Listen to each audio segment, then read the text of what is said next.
Bolt your windows. Lock your doors. Check your closets. Look under your bed. And then prepare yourself. For it's another episode of Dark Night of the Podcast.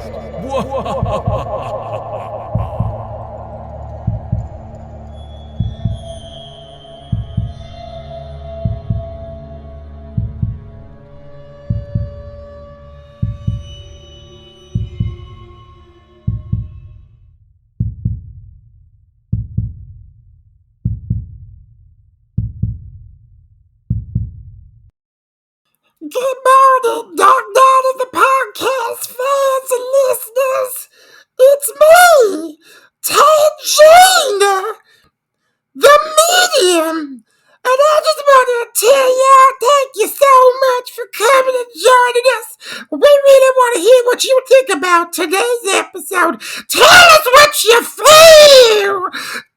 Tell us what you feel about it. Right, Troy? Oh my God, Troy. She's still alive. She's still alive. No, she's oh my goodness. She's definitely dead. Well, it sounds exactly like her. She's living. Oh my God. She's living for this episode. I've been working on that. I can tell. I mean, I literally thought I was playing the movie for a second. Bless her. I love her. I love her. You know, she is a queen in her own right. Yeah. Little Zelda Rubinstein. She carved out her little place in horror history with Poltergeist, the Poltergeist franchise. She's been in all of them. She was also in Anguish. I don't know if you ever had the pleasure of seeing Anguish, which is like a movie within a movie.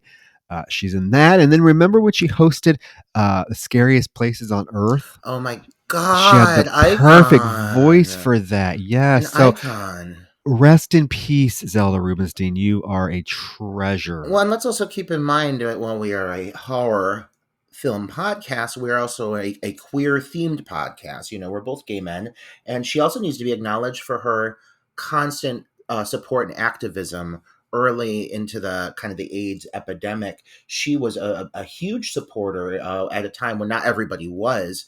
And in fact, you see her in a lot of the promotional material for safe sex and so forth, photographed alongside gay men in skimpy scenarios. Like she's like the little mother scolding them. She was super groundbreaking in her own right. And just a really cool, unique person. So yeah, definitely lots of reasons to celebrate her. We stan Zelda. We love her. And Tangina, again, one of the most memorable characters from a horror franchise, I would say for sure. Particularly her stint in the first film, arguably, you know, like I said, one of the most memorable secondary characters to make an appearance in an 80s film period, I would say. But we are not talking about the first film because we here at Dark Night of the Podcast, as you've come to find out, like to do things all kinds of ass backwards. We like to pick and choose from franchises and just willy-nilly do them. So we are starting with Poltergeist 2, The Other Side. And Roger, I used to be obsessed with this film when I was a kid. I probably watched this VHS tape. Oh my goodness. I don't even want to know how many times. At least 24. I could recite this film verbatim, and I don't know what it was about this film that as little Troy just attracted me so much to it.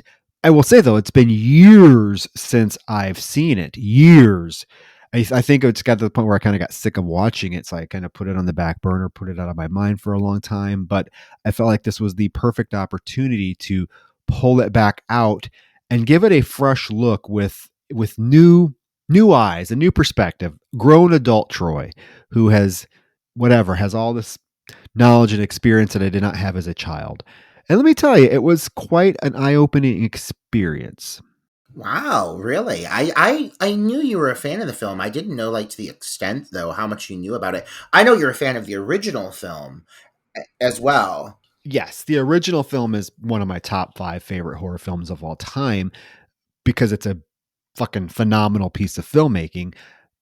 This one, I don't know. As a child, this one spoke to me for some reason, and I don't know what it was, but again, now looking at it now, I can say that maybe my perspective on it has shifted a little bit. So I'm excited to get into it and really just talk my way through my feelings about the film now. But you know what's even more exciting, Roger, and I'm gonna ask our listeners a huge favor, is that we are barreling towards our 100th episode, and if you are a patron, if you've subscribed to our Patreon, you already know what our 100th episode is, because that's one of the perks of our Patreon is we post what our film selections are for each month prior to the month, so you guys get to know what we're covering that month ahead of time. So you guys already know. If you are curious to know what our 100th pick is, head on over to Dark Night of the Podcast /patreon.com. Subscribe. You'll get access to that. You'll get access to, right now, I counted it. We have like 48 total actual episodes up there. Exclusive episodes, exclusive to Patreon. I waste $2 a day. I waste $10 a day on a lavish cup of coffee. I always have to treat myself to a latte every morning. I could literally scrounge quarters up and afford to listen to this quality material. I mean, some of these titles, I am sorry. Shame on us for not releasing them to the goddamn fucking public. We're selfish. But you know what? We've decided to give our friends over at the Patreon some really tasty treats. And I want you all to be able to enjoy this sweetness. So I really suggest you listen to Troy. You consider throwing a couple pennies in our cups, and we'll fucking dance for you, won't we, Troy?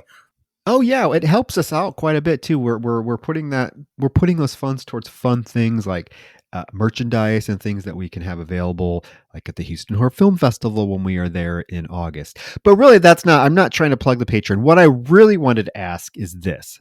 This is something that you can do for us for absolutely zero, for free. Just takes maybe 2 seconds of your time, because we're almost to 100 episodes, and I think that's a huge milestone. I mean, most podcasts, let's be honest, most podcasts don't make it this long. And to be honest with you, Roger, when we started it, I did not think we were going to make it to 100 episodes, but we are going full force. We're in it for the long haul. We've talked about it. We are in it for the long haul. One thing I want to do, because right now on Apple Podcasts, which is like the most used podcast app out there, one way that podcasts get found easily in Apple Podcasts is by the number of ratings they have. And right now we have 43 ratings, most of them 5 stars. There's a 3-star one and a 1-star one. That 1-star one, fuck off. I don't know who did it, but whatever. What we're asking you to do is just go to Apple Podcasts, hit that little 5-star rating, and write a review if you want, but you don't even have to write a review. Just hit that 5-star rating. I want to try to get to 50 ratings by our 100th episodes. So it gives you some time, but if you could take just a split second and do that, I mean, I think it would mean the world to us for our 100th episode. It's just a little thing that we get excited about. I know it might seem silly to you, but it actually helps people find us on Apple Podcasts through searching. So I'll leave it at that. Leave it at that. I think now, Roger, we are chomping at the bits to get discussing Poltergeist 2, unless there's something you want to share before we get into the film. I think our listeners are fabulous. And I want to thank them. Thank you so much for joining us. And I really hope that all of our listeners took the time to watch this film, because I really think that every film needs to be seen in order to be, I think, properly discussed. But some of the titles we've done, I mean, I think you could just listen to us banter, and it's going to keep you entertained. This film is an example of having the success of a movie and then coming back to the drawing board and saying, we're going to throw every fucking thing we have at the wall and hope some of it sticks, and some of it does, but some of it does not. And what shocks me at the end of the day is just how different of a movie this is from the first film. Yes. I do appreciate that it is a continuation of the story. It picks up a year after the original film with most of the same cast, primarily the Freeling family, with the exception of Dana, who is played by Dominic Dunn, who unfortunately between Poltergeist and Poltergeist 2 was strangled to death by her boyfriend. Let's talk about that for a second. Yeah, well, it's a sore subject. I mean, yeah, because he only served like 4 years in prison. And she was in an abusive relationship. He showed up to her house one night when she was studying with some friends. He pulled her outside and they got into a heated argument, and he ended up choking her to death right in her driveway. right at the side of the house. And yeah, he claimed that it was heat of the moment passion. So he literally got like 4 years in prison. Her father, Dominic Dunn, took that experience and became a massively successful true crime author and true crime correspondent. If you are a big true crime fan like I am, you definitely know the name Dominic Dunn. He got into true crime because of his daughter's murder. She was kind of the first of the whole, we can not, I'm going to spend much time on it, but like there's that whole story of like the poltergeist curse. Oh yeah. We've all heard it, right? There's a whole segment of that Cursed Films on Shudder that deals with poltergeist, and she is like one of the prominent examples when people talk about the curse of that curse is the fact that she was murdered by her boyfriend, and then of course the fate that befell poor little Heather O'Rourke. Oh yeah. The fate that befell Julian Beck shortly after filming this. He plays Reverend Kane. He died of stomach cancer. The fate that befell Will Sampson, who passed away shortly after filming Poltergeist 2. There's just like that long legacy of things and people that were involved that were passed away. Now, whether you believe that or not, totally up to you. But that's the absence of Dominic Dunn's character. What I do find, I don't know if you felt the same way. What I do find sort of insulting to her memory, Dominic Dunn, knowing what happened to her, that she's not even mentioned in this film. Like there's no mention of, oh, Dana went to college. There's no mention of her at all. It's like she never existed. And I find that rather insulting, to be honest with you. I wonder if they feel like it was because, like, I mean, I want to say like the material. It's not like it's like a slasher where people are getting gutted, but it's still like very uncomfortable. You're dealing with like, you know, the spirits and just like this whole other world, like after death and everything. And I wonder if they just were hesitant, at least within the time in which this was made. I wonder if it felt like a little too taboo because her death was so awful. I mean, I think they could have mentioned the Dana character. I'm not specifically talking about the actress, but the fact that they don't even mention that the daughter Dana character at all throughout the film is rather, like I said, just a very odd choice and insulting to the character. Let's forget about the actress. It's just insulting the character. Dana in the first film was kind of a big part of it, and I understand what transpired might be uncomfortable, but there still could have been a mention of it instead of pretending like she never even existed. It just seemed weird to me. Besides that, yeah, this is a completely different film. It's directed, of course, by a director who, before this film, had very little directorial film experience. He was primarily known for directing music videos, Brian Gibson. So you can definitely see some of that influence pulled over into this film. But yeah, it's a completely different animal than Poltergeist. And I mean, right away, the film begins with the introduction of a character that becomes a prominent figure throughout the film, who is Taylor, played by Will Sampson, probably best known for One Flew Over the Cuckoo's Nest, who is capable in this. Capable. I mean, we can have a discussion about stereotypes because I think it's really hard to discuss this character and his whole purpose in the film without going there. Yeah, there's a lot of little moments that blip up here and there over the course of this film that do feel very dated, socially feel really dated. Unfortunately, it almost all falls upon Steven's shoulders, and so Well, there is actually a moment too with Diane when she says something that actually I was like, "Oh God, yeah, that's not cool." But I mean, again, they're taking the whole, and we can discuss whether it's what's the word I'm looking for, exploitative, stereotypical, but they're using Native American lore as a huge backbone to this film, right? The film opens with Taylor driving out to this remote area in the desert. He's meeting some older Native gentlemen, and they begin some chanting among the flames, and all of a sudden through this chanting, these like spirits come out of the flames and they surround Taylor.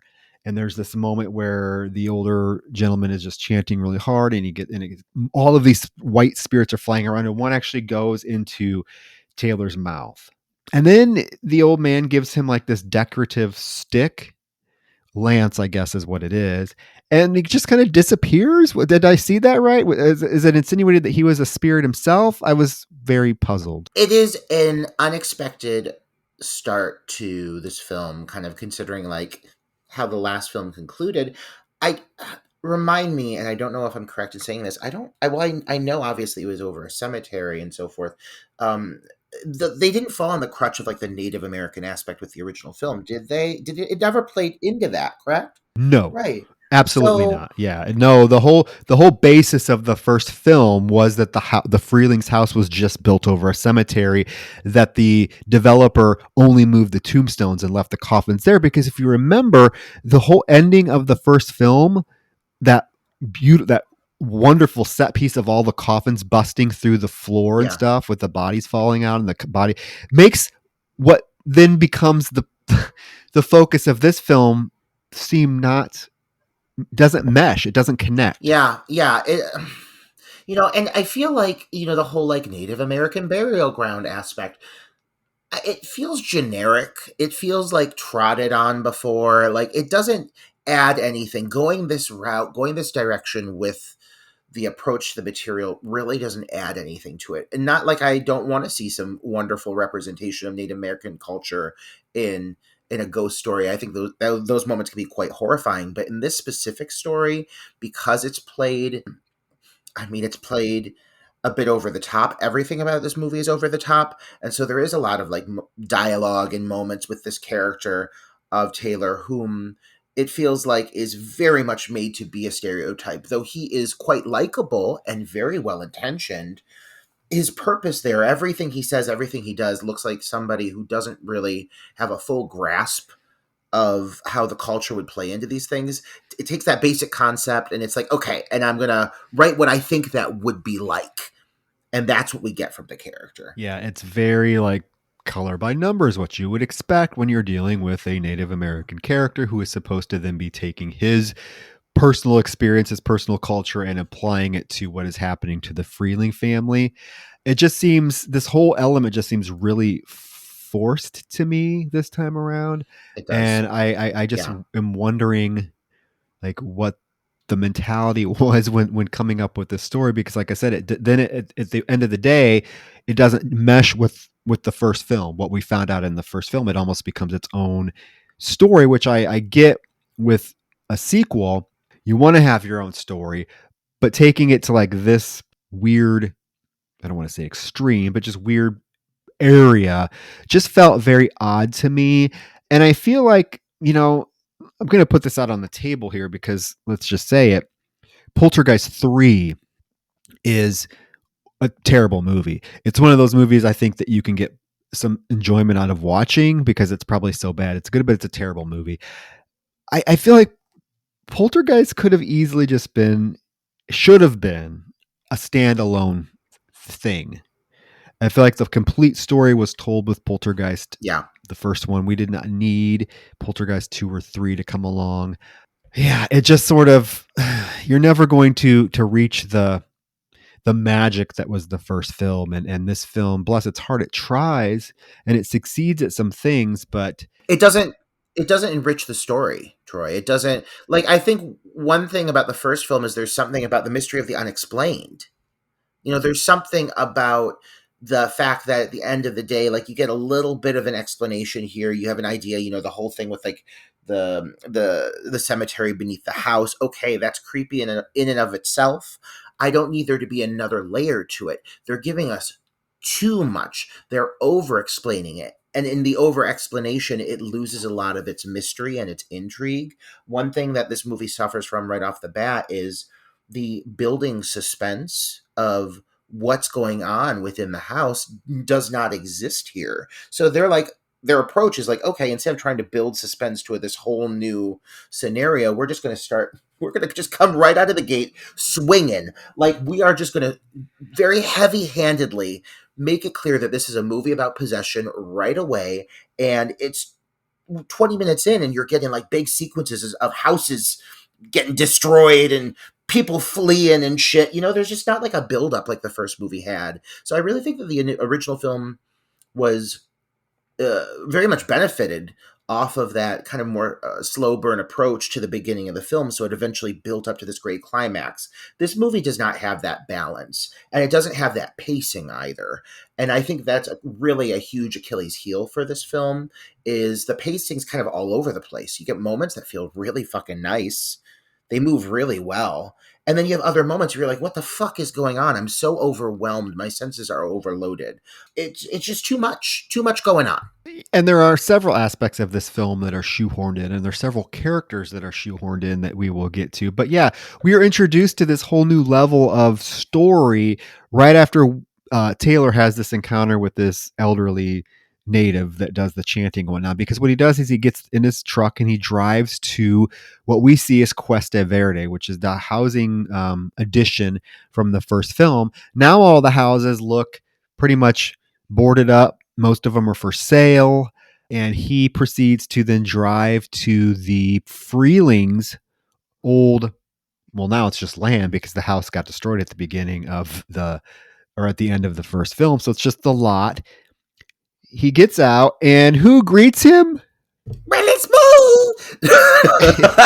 It's Tangina. Okay, I want to know what her ass is doing in this fucking swimming pool hole. It's been a year, lady. Like, okay, so we're told it's a year. You trying to tell me they're still hanging out in this goddamn swimming pool a year later?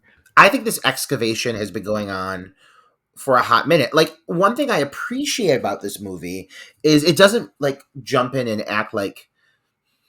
It doesn't seem like people don't believe them that something happened. Clearly something fucking did. Their issues are like insurance companies refuse to claim it because it's such an absurd situation, and they're saying that they're not going to take accountability for that. So I like the fact that, like, it's very clear that whatever happened here has had an effect on the community. You're right. This whole neighborhood, property values are plummeting in this neighborhood. It looks horrible, understandably so. Like, lest we forget, an entire house imploded and dissolved like in the last film, at the end of the last film. Like, it was quite an event, and people like witnessed it, so I'm sure that no one's debating it. And so I think what's going on here is we're really kind of seeing them really exploring further what's going on. I like that as the starting point. Okay, but not a year later. I mean, this Troy, is something that... a house imploded. Like, scientists, I'm shocked there's not more scientists. Are you trying to tell me Tangina's been doing this every day for a year? It. She's leading Oh, it. Oh my God, that this woman, little broad, don't fuck with her. She's dug the hole herself. But she tells Samson that they finally found the core under the old swimming pool. And there's a presence down here, she says. So they climb down this ladder, and he enters this like cave-like system that is full of skeletons. You would think these skeletons, I'm sorry, Roger, these skeletons are in this cave for the majority of the film, which takes place over a course of a long time. So trying to tell me that, like, there would not be any like morgue or anybody that would want to come and get these skeletons and do something with them. They're just like leaving them down in this cave. I mean, I'm sorry. I don't know if what's going on in this hole is actually like legal or anyone's aware of it. You know, I don't think anyone's in on it. I just think Tangina's like, there's something mysterious down here. Like, you know, she's curious about what's going on. Whatever motivated her to get her ass down there, she's discovered these fucking bodies. A recent reveal. The bodies, I mean, the thing about this movie is there are moments when it succeeds. And when it succeeds, like, I can't not acknowledge the fact that there are some really great designs, moment of gore, or not gore, I'm sorry, but moments of like, you know, you've got these skeletal bodies, very similar to the last movie, and they look great. Oftentimes they look really fucking good. This whole moment with the slug dropping out of the mouth of the one of them, of Kane, like, oh, it looks great. He makes that noise. It's like, yeah, I mean, it's not realistic, but it's a great fucking shot. It's a really good setup, kind of bringing me into this, to be honest. Like, I don't mind this opening. It just goes off the rails really fast. Yeah. Yeah. Well, so she brings him down. She says that basically they found the core. This is, all of these people are, I guess, part of what the presence is. And then, yeah, we get a zoom in on the one that's like sitting at the front of him, and you get a slug that falls out of his mouth. And Taylor makes the comment, he's like, I've seen him in my dreams. And then he says, where's the family now? And we cut to our favorite suburban family terrorized by ghosts, the They look Freelings. fucking joyous, jovial. They're sitting amongst roses. They're eating peanut butter sandwiches with M&Ms with that goddamn dog. Yeah, Ebus. whatever the fuck that name is, Ebus. Feeding them sandwiches. They're all laughing, having themselves a time, missing a daughter. You're correct. Never And then addressed. we get the very elegant English accented grandmother played by Geraldine Fitzgerald. It's not even like English accent. It's like What is it? it's mid Atlantic from the 1940s. It's like when they would talk like this, and like very Catherine Hepburn. I don't know what the fuck's going on with this actress. Yeah, I thought it was okay, but I remember her from the Golden Girls episode where she plays Sophia's friend that wants to commit suicide. Remember that? Wow, I don't remember that, but you're so good with Golden Girls I- trivia. Like I need to get you to a goddamn Golden Girls trivia game with some gays and let you blow them away. It's her. It's Geraldine Fitzgerald. But yeah, she is the grandmother, and they're having a gay old time at this picnic table, and the grandma's knitting when she asks little Carol Ann to hand her the red yarn. And so Carol Ann reaches into the yarn basket and just pulls out the red yarn. The grandma notices that, so she tests her again. Now hand me the yellow yarn. So Carol Ann digs in without even looking, digs into the basket and pulls out the yellow yarn. So now the grandmother realizes, oh, Carol Ann has some powers going on. And that's it. Like, let's be clear. This grandmother, well, first of all, I'm sorry, but I think the grandmother looks like the fucking Reverend. They look like the same fucking person. they look like variations of each other. The grandmother is too similar looking to the Reverend for me to trust her. At first, she's very suspicious, the grandmother. But the grandmother is like, introduces like this force of just light and joy and positivity, and you're supposed to form this like kind of bond with the grandmother, I think, but you're given like maybe 2 scenes with her, and then spoiler alert, she dies. The broad's dead within minutes. Give her 5 minutes and she's gone in this movie.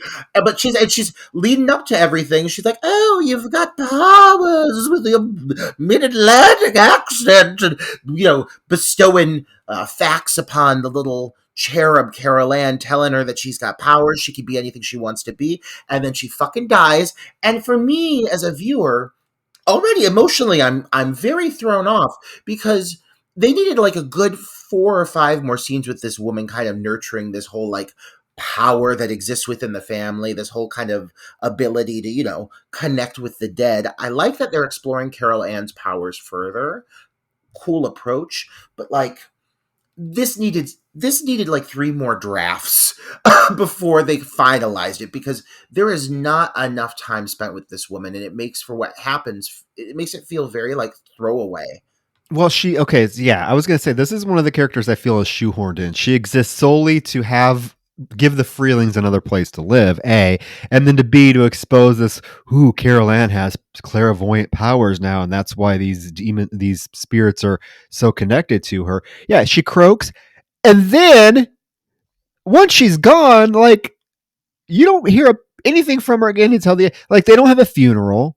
Like, there's nothing. She's like dies one morning and then she's gone. There's no funeral. There's no nothing. It's so weird. It's weird. Was this rushed into production? I don't know anything about this No, movie. because this came out. Okay, so the original one was 1982. This was 86. Oh my God, that's unacceptable. That long went by, and this is all they managed to like shit out. Like, I'm not trying to be that harsh, but like, come on. No, but it's still not Poltergeist 3. Well, I know, but listen, give me those goddamn ice cars in that parking garage any day of the week.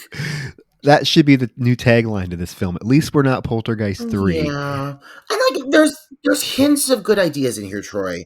There are. Okay, there is. I like a lot of this movie, but like there's stuff in it that just is glaringly just bad, and it's bad. Like, you're right, the script needed a couple more drafts, I think, to tighten it up quite a bit, and just all of these weird just ideas that I don't know. How about them using the word?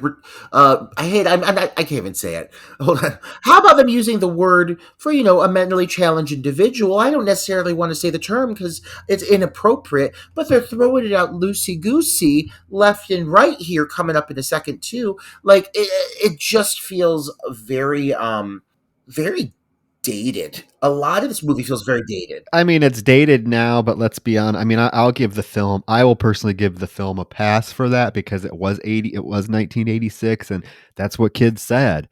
I mean, I was guilty of it. Lots of kids my age were guilty of using. That was a very common word to be used. So I will give the film a pass. Then, yeah, listening to it now, knowing what we know now, and like the climate we're in, yeah, it's a little kind of jolts you when you hear him say it. But it's Robbie. Him and his dad are watching. They're not watching TV. They're listening to a baseball game, and Robbie is adamant that they need to get a TV. And the dad says, Stephen Freeling says, nope, absolutely not. We will not get a TV. And that's when Robbie says, oh, fine, I'll just grow up the R word. And then Stephen's like, no, you don't become that from not watching TV. And yeah, it's a little jarring now, but again, it was the 80s. That was very commonplace. I'm not excusing it, obviously, but I'm one of the people that believe that you have to consider the time period a film was made and can't make knee-jerk reactions about it based on where we are now. I mean, yes, we want to look back on it and be like, yeah, that's not appropriate now, but I think it's I think it's the multitude of it, Troy. I think it's the fact, and it's not. I agree with you. I completely agree with you. But I think it's the fact that there are multiple points in this movie that you have things that you look at and you kind of wince a little bit. And there's not a lot of movies I can think of overall, especially in the genre. I mean, there are occasional things where there's like, oh, this specific moment stands out as kind of like poor in taste, or this specific scene they use this word that we would never use now. There are literally like a handful of those moments in this one movie, and so because of that, because it comes up so many times over the course of the film, it does make it something that's kind of like just notable about it. I agree with you. Like I don't hold it against the movie. It's a product of the times. I'm just surprised how many things in this movie have not aged well. But isn't that interesting though? Because you can pull any film from the '80s, I think, and watch it, and you're going to find lots of problematic things based on where we are now. I just think that's just the nature of watching movies now, as in 2023. You're looking at it from everything that's transpired now. Yes, there's things that are problematic.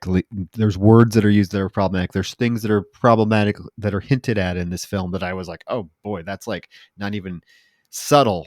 So yeah, so there's this scene where we're getting back to the connecting that they're never going to have a TV based on the first film, the ending of the first film.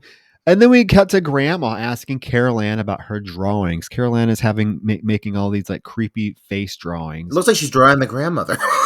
Well, it's something, right? It's a demon or something. And the grandmother asks if she wants to be an artist when she grows up.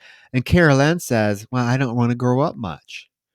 And Grandma's like, oh, don't say that. Growing up's not bad. I've enjoyed every age I am. And in fact, when I was young, I realized I had a gift and I could do things that other people could. And Carol Ann's like, well, like what? And she's like, I don't know. I just knew things. And she gives the example of like her mother lost her bracelet when she was a child and that she knew where it was, 2 miles away from my home in a place I've never been. Carol Ann, do you often know things? The grandmother is Scatman Crothers. Is Dick Halloran in The Shining. She is the equivalent to that character, but given literally 1/10 of the screen time. So in this very brief, lovely moment between sweet, fawn-eyed, absolute lamb of a child, Carol Ann, let's just acknowledge it is so sad what happened to Heather O'Rourke, because she really is an angelic portrayal of a child. Like, if I have a kid, I hope to God it's at least a tenth of what Heather O'Rourke is in these movies. She's so cute, like a button. She's so sweet. She's just this sweet little cherub, very well intentioned, has a little bit of a sassy streak with her brother. Sometimes they argue, but overall, she's just so goddamn sweet. And this little moment between her and the grandmother is rather endearing.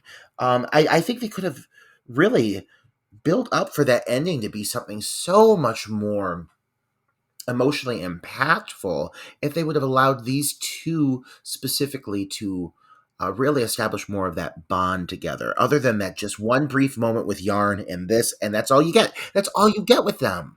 It's very, yeah, this grandmother character I felt like could have really been a interesting part of the film.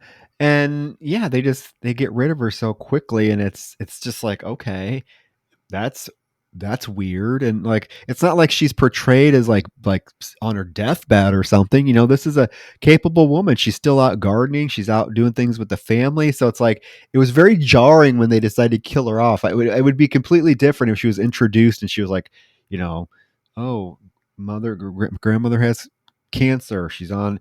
But no, this is a healthy woman. It's just a very weird.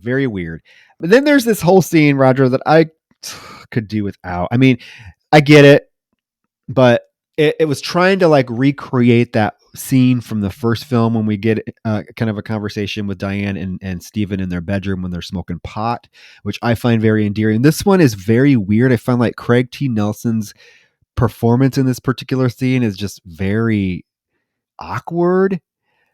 It's when He's awkward. Yeah, it's when she's telling him, with Diane was revealing that the insurance company denied their claim because the house technically is just missing. And then he goes on this rampage where he's going to write the insurance company, he's going to sign it, Mr. President, and we're the freaky Freelings. It's like he was channeling like Chevy Chase from National Lampoon's Vacation, and it just was not working for me at all. I'm like, this is odd. And plus his hair, I don't know if you noticed, his hair is, that mullet. Yeah, his hair is different in this scene than it is the rest of the movie. Yeah, well, I think they realize, they're like, oh, he has a mullet, let's cut it out. I mean, God, that looks so bad. But I don't like this. I think his performance here is really actually bad, and it's distracting. There's this moment where she's like, we're broke, and he's like, oh, well, we might be broke, but we're not hungry, we're not on the street, we're gonna be the freaky Freelings. And she's like, well, I don't like living off my mother. And then he begins like serenading her, and she's talking about cookie garnish, this girl. I don't know what the fuck's going on. Tell me more about her. No, yeah, you're right. I agree on that. I think one thing I want to acknowledge as a positive about the film is overall, like, they still, as a couple, like, they have a chemistry together. Whether or not every scene hits, I still like watching the two of them operate as a couple together. You're right. Like, this moment it's kind of big. Some of the dialogue feels like it just was written by a robot sometimes. Like, I don't always understand where some of the motivation is coming from, but I do feel like they're trying to kind of create like a sense of humor that I guess exists between the two of them, which is true to how couples act. It just doesn't always hit every time. I think that just kind of falls back on some of the writing. But I also think that they have some really strong moments together too. And like I said, their chemistry is strong. So overall, I enjoy them in this movie. I think they're one of the stronger aspects of it. I just think, God, the script gets really bad sometimes. Well, Craig, I'm not saying he's a bad actor. He's great in the first film. I feel like, yeah, this dialogue delivery is just very, it doesn't fit. It just doesn't fit. That was my problem with it. It's just bad. Carol Ann comes in and interrupts them, and she's like, I'm not interrupting anything, am I? And she wants to be a ballerina. So Steven takes her to bed. The next day at the mall, and I love this. Okay, I love that. This is so, so we just got a scene with Diane telling Steven how broke they were. But then we cut to a mall, and she's on a big old shopping spree trip with the kids, buying what I'm assuming are not necessities. She's just buying clothes and shoes and stuff. I'm like, I thought you just said you were broke. She's using that poor grandmother. She's milking her for every penny she has in that beautiful California home. Oh, well, they get it for free. They're lucky the grandmother did die. She planned it. I'm convinced that Diane slipped something into her mother and she wanted to take that fucking house. She's like, we need a house. Oh my God, because there is that dialogue when she tells Steven, I think we deserve a house of our own again someday. Well, I'm going to kill my mother to get it. The timing is too precise. It's too specific. But yeah, and then this is the scene when we first get introduced to Kame, because Carol Ann gets separated from Diane and Robbie when they're going from store to store, because she looks behind her and she sees this Kane character played by Julian Beck walking through like people. And I found this to be an odd thing as well, but I'll get there. But like she gets separated, so she's lost. So Kane comes up to her and asks if she's lost. And this Kane character, if I can say anything about this film, it's this Kane character, Reverend Kane, is one of the scariest motherfuckers, period, from any horror film. I mean, he naturally is just a horrifying looking man. The character at times makes me think of Herbert from Family Guy, you know, like, okay then, well then let me sing you a song till your mother comes by. Like that kind of soft southern drawl this guy when he's talking to the little child. Like it's very rapey. I understand, like Diane comes back because obviously Carol Ann takes off the moment she sees this entity, you know, walk through a woman. Like he's not discreet at all. That's what really throws me off about this movie. Right away, he's walking through people. He looks like a human skeleton. Like, no, I'm sorry, but it's clear this man is dying. I'm not surprised he passed soon after this. He looks just absolutely emaciated. He is terrifying to look at, but he is not at all subtle in his approach. It's almost like an It Follows kind of scenario. Okay, so here's my question: is the family like the only people that can see him? I think it has to be the case.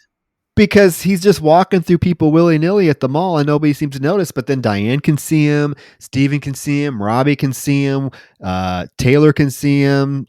So is he only visible to certain people? Because I would think an old skeletal looking man walking through people at a mall would be very noticeable. Yes. I think people would be aware, especially that wide brimmed hat that he wears. It's a very specific fashion choice, but it works for the character. But I think you're right. Troy. But he does serenade Carol Ann with that damn song. God is in his holy temple.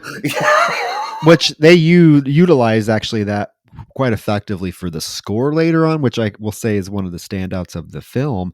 But yeah, Diane rushes back and she thanks Kane for watching Carol Ann because she finally notices Carol Ann's missing. And, you know, Kane's like, oh, thank you. She's such a lovely child. And he walks away and Carol Ann watches him walk through another goddamn person. And she goes, Mommy, I want to go home. See, this is a moment where, Diane, I'm sorry, if I was looking for my child and I found my child being serenaded by that man, I wouldn't say thank you for watching my child. I would say get your hands off of my child. You horrifying man. Why are you singing the gospel to my child? Like, keep away from her. And so that's a bad parenting choice, but it's also the 80s. I mean, children were swept away so easily back then. So I have to give her a little bit of like benefit of the doubt. But without pause or hesitation, this is the first thing we're seeing really of anything to do with the family interacting with anything like otherworldly, you know? Right away, we're seeing dude walking through people. Again, I kind of hit on this earlier, but there's no subtlety to the approach at all of introducing this malevolent force. Like, as soon as you see this guy, the first thing you see is that he is like invisible to people. And it just feels so like, it's like such an aggressive choice so early on in the movie. There's no suspense in this film in terms of the build up to what is taking place. But I want to say, you want to know a true crime connection? Since we mentioned true crime earlier in the episode, I'm going to make another true crime connection that I thought about when I was watching it this time. So Jo Beth Williams plays Dana Freeling, right? They're in a mall. She loses track of Carol Ann. Okay. Here's the connection. Prior, like the year after Poltergeist, Jo Beth Williams starred in a made-for-TV movie called The Adam Walsh Story, where she played Reve Walsh, who was the mother of Adam Walsh. We all know Adam Walsh. John Walsh was his father, who ended up hosting America's Most Wanted. Adam Walsh was kidnapped from a mall when shopping with his mother because she lost track of him for a few seconds, and they found his decapitated head. So there's a kid, because I was like thinking, okay, Jo Beth Williams played Reve Walsh, who lost her child in a mall. I know, weird connection, but you know, that's how my brain works. I mean, I knew that coming into this episode, I was like, if there's one thing we're going to touch on, it's some of this fucking true crime. Because listeners, I'm sure you're all aware that Troy is a fan of true crime, and my best friend Teresa Padone is also a fan of I know. true I was on her crime. podcast. We discussed the John Benet Ramsey case. That was fun. And so whenever any of these things come up, anything I know about anything true crime, I know from her. And this is something we have specifically talked about before. I knew the entire story of all of the mystery and intrigue and sadness and death that occurred and murder that occurred around the Poltergeist universe, thanks to her. So I was really excited about to talk about that aspect with you, to be Oh yeah, honest. it's fascinating. It really is. If you want to know more about it, I would definitely check out the Cursed Films segment on the Poltergeist franchise, which was on Shudder. But they get back from the mall. The grandmother is trying to talk to Diane about Carol Ann being gifted. Diane doesn't want to hear it. And Grandma says, "You have nothing to be scared of." And Diane's response is, "How would you know what we should be scared of? You weren't there." Diane's kind of a bitch to her mother. That's another motivation for why I think she killed the woman. She, I, you know what? Now that you say it, I think because they don't even throw a funeral for her or anything. I Bury her in think the they just kind of backyard. bury her out in the rose. They bury her in that damn rose garden because you know. Okay, so I'm sorry. Would not there be a mention of a funeral for this woman? I think she poisoned her. They buried her in the rose garden. They got her house. They're fine. But yeah, so the mother's like, then tell me what happened. And Diane tries to. She's like, well, first the canary died. And then the chairs went funny, and I thought it was kind of cool. But then Carol Ann disappeared, and then she can't go anymore. She's like, I can't tell you anymore. And she's like, I just want it to be normal. Let's just. So she goes up to bed. And the grandmother, bless her heart, calls up the stairs. She's like, I'll be here if you need me. One of my biggest issues with the character development over the course of this film is the main issue standing in the path of anyone's successes in this film are themselves. Both Stephen and Diane have people around them that want to help them. You know, you've got this case of the grandmother who's clearly in a position where she's trying to get her daughter to open up to her. She's very tapped into her, clairvoyant abilities. It's clear between their dialogue that they're both aware of this. And now Joe Beth Williams just went through the events of the first Poltergeist and is clearly aware that there is something more. There is some other force. There is some other, poltergeist entity world out there. There's just more to it than just like what meets the eye. Why is she so resistant to opening her mind up to the potential of having these abilities? Because it becomes clear that throughout the female bloodline in this family, they're clairvoyants. They have the ability to speak with the dead and communicate with this other world. Which I could have done without this whole plot here, this whole subplot of them, the whole family being clairvoyants now. That's what made the first film so, I think, terrifying, is there was no real backstory as to why Carol Ann was being targeted or why the family was being targeted. We kind of had to make the inferences and fill in the little details ourselves, but here it is so heavy fucking handed. Yes, that's the thing is the first film, obviously she was special, but they left it somewhat vague. They just made it clear that she made connection and that now she was desired by this force on the other side. Now they're giving it this whole like multi-layered explanation as to the who, what's, and whys, and at times it's intriguing. There are aspects of it that are interesting, but overall it's just way too much talking. The storyline is so convoluted that they spend so much time in this movie explaining everything that they have to do and what they're about to do, because overall, like on when you present it, it's very uh, over the top and confusing. And it's far fetched, and they're having to just kind of explain all of their reasoning to the audience for it to really make sense. You notice that this movie does a lot of self explanation. Mm-hmm. Oh, a lot. That night, Carol Ann wakes up and she goes into her grandma's bedroom to give her a kiss. Now, do you think this grandma was dead at this moment, or? Oh yes, absolutely. This. I think she woke up when the grandmother died. She sensed it, and that's what got her to go walk in the next That room. makes sense. That makes sense because yeah, she goes and gives the grandmother a kiss and then goes back into her room, and that's when her toy phone rings. Now, this toy phone takes the place of the television, right? The television in the first film was kind of the tool that the spirits use to communicate. In this film, it's this little pink toy telephone. So she picks up her telephone, and all you hear is like, "Yes, I'll be good. Well, yeah, good night, Grandma." So I think you're right. I think she woke up at the moment the grandma died. The grandma's spirit calls her to tell her, to be good. And that's that. The next morning, the kids come into the kitchen to see Diane embracing Steven. And Robbie's like, "What's the matter?" Diane's reply is, "Grandma passed away last night." "Grandma's dead," and they hug. And then that's the last fucking you ever hear of Grandma again. She's out in the rose garden. Yeah. I do like the incorporation of the pink telephone. I think that, of course, knowing the successes of the first movie, there's going to be certain things they're going to feel like they have to kind of like recreate or mirror or live up to. And this definitely is, you're right, their version of the television. It's serving kind of that similar purpose. And I think it's rather effective. And there's another scene coming up with it here soon that I think is also pretty effective. It's just not as effective as the TV, so I think it will forever live in its shadow, but it's still very creepy, I feel. Yeah, well, Diane goes out in the rose garden and she has a vision or a memory of her and her mom planting roses when she's a little girl. Okay, the melodrama. So many of these scenes coming up here get really dramatic. Well, yeah, this little girl, right here, absolutely right here. This is where I want it. Where she's telling her mother she wants the rose garden. It's very like TV movie-ish. JoBeth Williams is beautifully weeping as rose petals blow all around her, her hair billowing and orchestral swelling up around her. She's like, "Oh, mother, I know you've always taken care of me," or whatever she says, like some nonsense. Like, sure didn't seem like you liked your mom night ago when she died, before you slipped 5 pounds of horse tranquilizers in her drink. But no, yeah, I mean, honestly, it seems very forced because we had so little with the grandmother. This moment feels so over the top because they decide to go really big with it, and it just doesn't feel warranted. You know what? You are right. She could have slipped the grandmother something because remember, right before when they're having the conversation in the kitchen, they get in that little spat. She hands her a coffee cup. My God, JoBeth Williams killed that woman. I'm standing by it.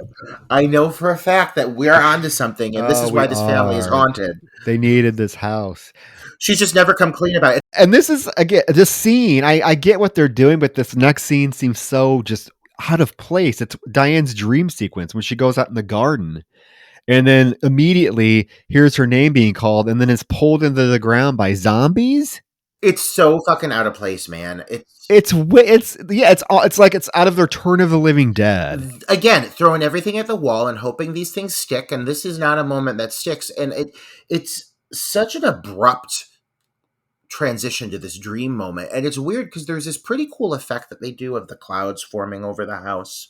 And if they just would have removed this dream sequence and let it just been the sequence of what's about to happen with the downpour, which I think is actually a rather cool scene, this dream sequence serves zero purpose. I understand that it's starting to express, again, Diane clearly has the same fucking ability. She's trying to put together what's happened, what's buried beneath the house. It's symbolic of something, but it's too abstract. It's too quick. It feels forced. And it's out of place for this film.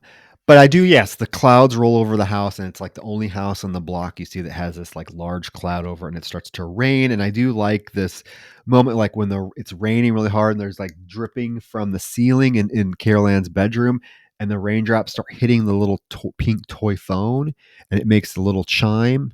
It's like ding, ding. This is such a strangely well executed scene amidst all of this. Until the phone actually starts ringing. So Carol Ann goes to get it and thinks it's her grandmother at first. And the person's like, "No, I'm not." We don't know what the thing on the other line is saying. You just hear Carol Ann. She's like, "Oh no, it's not my grandma. Who is it then?" "No, I don't remember." And then the little toy robot comes on and it starts walking towards her and it's like, "Hello, little one. We want the angel." And then you get that chanting score that kicks in that I really like. The God is in his holy temple. And everything starts going batshit. Like the little robot shoots the phone out of her hand. Spirits fly out of it. The house starts to shake, waking up Diane and Steven, who have to get up and everything's shaking. They have to bust into Carol Ann's bedroom. And it's very reminiscent of the first film, right? And when they pull the sheet off the bed, it's Carol Ann. She's there. She has not been taken. And she says, they're back. Nowhere near as effective as the initial delivery of "they're here." I feel that this whole sequence here, again, really interesting misbalance of really cool moments with really kind of sloppy ones. You've got like this really great shot of the craning of the, over the bed, you go over top Robbie, and it comes past the phone and it lands on Carol Ann as she wakes up. You have this really kind of creepy moment of her on the phone, which I really like that. The whole initial moment with the robot's really cool, and then the house itself, like, kind of just everything happens all at once. Like, the shit hits the fan, and it is really intense, and it's really just full of panic. The parents wake up and they instantly realize they have to like run to their kids. But like, this kind of sets off this moment in motion now within the film where like they're like, oh, okay, and we're possessed again, like now we gotta be on the run. Like, it makes it so like now the pacing here is like misevenly proportioned, that they are now in like panic mode moving forward this early on in the film for the rest of the movie.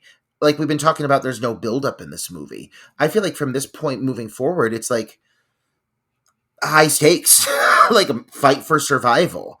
It is. And like anything can happen at any moment. Like anywhere they go, they're not safe. There's something that's going to happen to them as we learn. Of course they get Carol Ann, they get the kids, they run out of the house, but when they open the front door, Taylor's there. Just shows up just right at the right time, right? Oh my god, it's so weird. Like the way Steven like opens the door and Taylor's like just staying there completely still, and Steven's like, "Wow!" and like cuts back and forth like 5 or 6 times. It's a very strange edit. Yeah, and he says, "Who the hell are you?" Tangina sent me, and Steven's response is, "Great, tell the magic munchkin we said hi." I'm like, okay, why the hostility towards Tangina when she saved your fucking family in the first film? It comes out of nowhere. Out of nowhere. And again, my biggest issue with both Steven and with Diane is like, you have people who have helped you. You have people who from the last film are the reason you made it through some of these events. The hostility that they have towards Tangina at first, and towards this character who he's clearly like onto something and aware of the fact of what they went through. He knows Tangina. Like, they should be open arms embracing anybody that's willing to help him. Here's the thing, Roger, is I'm just going to say Steven is low-key racist.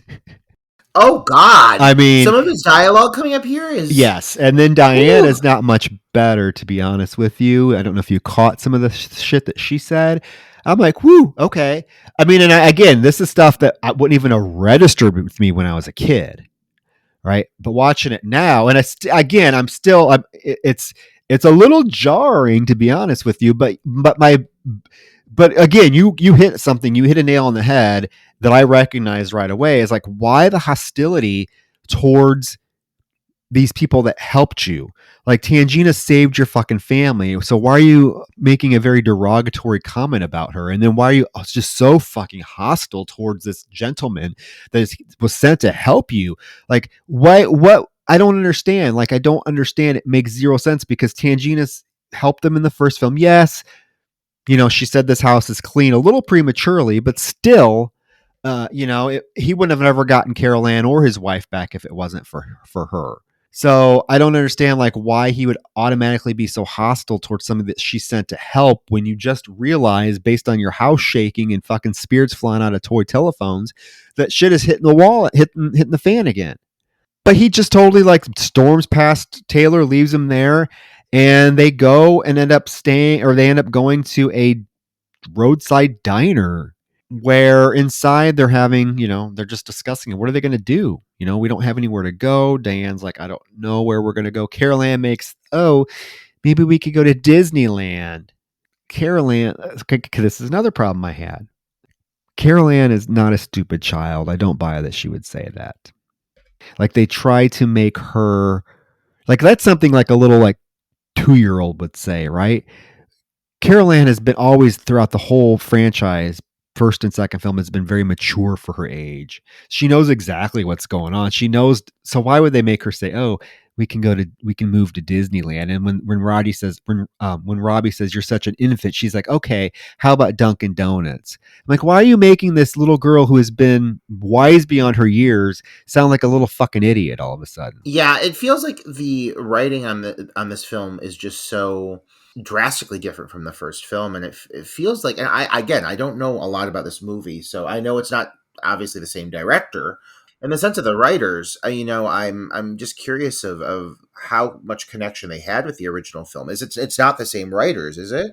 No, it's not the same writers. I feel like Steven Spielberg, Toby Hooper would have made sure this script had a few more run throughs before it went into production. Right, absolutely, and their touch is absolutely what's missing here. Blatantly, That polish. Oh yeah, I mean it's such a downgrade in storytelling, both from an articulate and just well crafted script to a proper cinematic eye that knows when to use things, when to incorporate big moments, when to apply them, and when to like have show some restraint. This movie does not understand the idea of restraint at all. well, what this scene does give us, Roger, are these two broads that I could just imagine is going to be me and you in the future, where you're calling me out of bed in my curlers because you're having man trouble. Oh, it's me and you. Yeah. It's me and you in like 5 And I'm years. like, Not even far why away. are you even with that guy? And she's like, so you get these two broads sitting at the cafe counter, and the one's like, why'd you put me out of bed at 4 a.m. for this guy? Because I like him. That's going to be you. That'll be me. You know me so well. I'll be no nonsense. I'll be getting up and I'll be like, don't you be bringing him to my house. And I'll also be the one that gets possessed by an elderly woman's spirit and begins to ramble to strangers about it for a split second. This comes out of nowhere either. So one of the broads with the curlers gets up and she turns around as she notices the family, Diane, sitting there. And she drops her coffee mug. And then she goes in and leans in real close and starts talking in the mother's voice to Diane. And Diane's like, oh my God, mother. Like, she's just like, it's so weird because without hesitation, Diane is instantly, it seems, seemingly convinced. You can't run, child. Be brave. I'm sorry. Real quick, Troy, are you supposed to tell me that this grandmother can just possess somebody just at the drop of a hat? Like, again, the original film, there was a certain buildup to the fear factor, and at the end, you kind of saw the big grand reveal. Here, it seems like, people are getting possessed, ghosts are walking through people. So Diane's like, Mama, and the lady comes to and she's like, I ain't your mother, lady. So they leave the restaurant. Taylor has followed them and is waiting. And this is when like Steven's like very hostile towards them. He's like, we just want to be left alone. Get off my car. But then you have that moment with Taylor and a sweet cherub, Carol Ann, where they're sitting there like laughing to each other, looking so cute. One thing I like about him is, even though he is a stereotype, he's super warm and he's always the one that seems to have his shit together. Like, at least he seems to be the capable one out of everybody. And this whole little moment here that he has with her, it seems like he is so protective of her. You see that a few times from his character, even though I think his character is a little absurd, a bit over the top, a pinch unrealistic in its portrayal because it just doesn't feel completely authentic. It does feel like it's very forced, but the actor himself is quite great, and he's at least playing him with heart. And I do appreciate his presence in the film. Well, I think that his interaction with Carol Ann is what causes Diane and Steven to maybe trust him a little bit more, and because they bring him back to their home. And as they approach, Steven's like, the house is okay. And Taylor's like, yes, it's okay. And then there's this weird thing where he tells Steven that the car is angry and that he'll fix it. Is the car like literally possessed by a spirit? Is this what? I don't know. And it's like a running gag through the movie. It's like the last thing of the movie. It's the last open. Yeah, which is weird. But inside the house, Diane does call Tangina apparently to see if Taylor's okay, and she tells Steven, yeah, Tangina says he's good. And then they watch him outside, and this is when Steven is like, they're watching him like sit outside and do like this, I don't know what it is, like meditating. and all these like butterflies and moths start to surround him. But this is when Steven like goes on this rant about I don't have nothing against these people, and he's like, what if he's escapee from the tribal mental ward? I'm like, oh God, cringe. This whole bit he has here really makes Steven come off a pinch unlikable, because it's kind of just like one thing after another after another. He's like, oh, I'm apparently a 16th engine, though my mother would never admit it. Like, make it sound like it's like really awful. Like, he keeps kind of digging it in. So yeah, it leaves a really bad taste in your mouth. But then it's followed up by that moment where you have goddamn Taylor just sitting on that patio surrounded by butterflies. It's magical. They're all just floating around him. It's a really weird moment. It doesn't feel like it's at all fitting in this movie, but then he's just surrounded by these butterflies. It's so odd. It's so odd. It's almost like a Mary Poppins. Like, am I Yeah. watching fucking Mary Poppins Oh, or am I yeah. watching Poltergeist?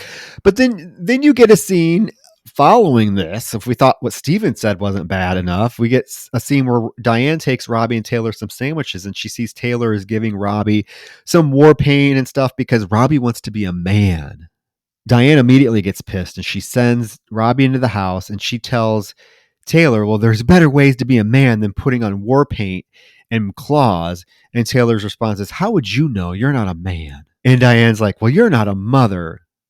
And then she says this comment that I don't know, it came off as very offensive to me. She's like, well, what do you expect me to do? Part of my job is to make sure my kids are part of a normal world, she says, which I was assuming was a dig at him for like, because he's like trying to make Robbie part of like the Native American world by giving him war paint and stuff. And she's like, oh, they need to be part of the normal world. I really hope that it was her more saying, like, after what happened at the house, that things can be normal for them.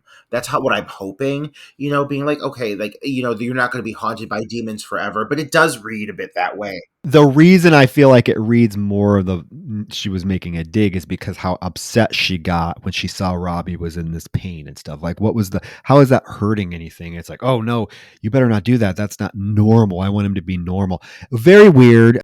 And I think the fact that they play it with such, like, again, an era of melodrama. Every conversation that takes place between characters in this movie is like a big moment. And like, so when people are arguing, it's like, it's just impassioned and filled with intensity. And this moment right here, she's just all worked up. Her hair is all big and curly and puffy with rage. And she's, kind of going off on him. But then they kind of come to this moment. And at its core, like, the message behind the moment, I don't hate. He basically tells her, he's like, he needs to realize that sometimes, like, you need to, like, not shelter your children. Like, you need to actually let them experience things because they're capable of getting through things. You need to support them through it. It ends on kind of like a strong note, but it just played weird. It does. Yeah, it does. But it's the Taylor character that I think comes off as the most likable, sensible character of this entire film, which is Yeah. because he tells her children have fought wars. They have courage. You can't treat them like they're any less just because they're younger. And, she has this realization, this moment of realization. You're right. Very melodramatic. And then then you get Steven pulling up in his car smoking really bad. And he comes out and he's screaming at Taylor to keep his hands off my car. And Taylor's like, oh, it's still mad. Steven's like, that car is pissed. I don't know what the fuck this joke is supposed to be, but it's not funny. I feel like they're trying to imply that, like, obviously the car was part of the property that was possessed, and so it also has like an angry spirit in it.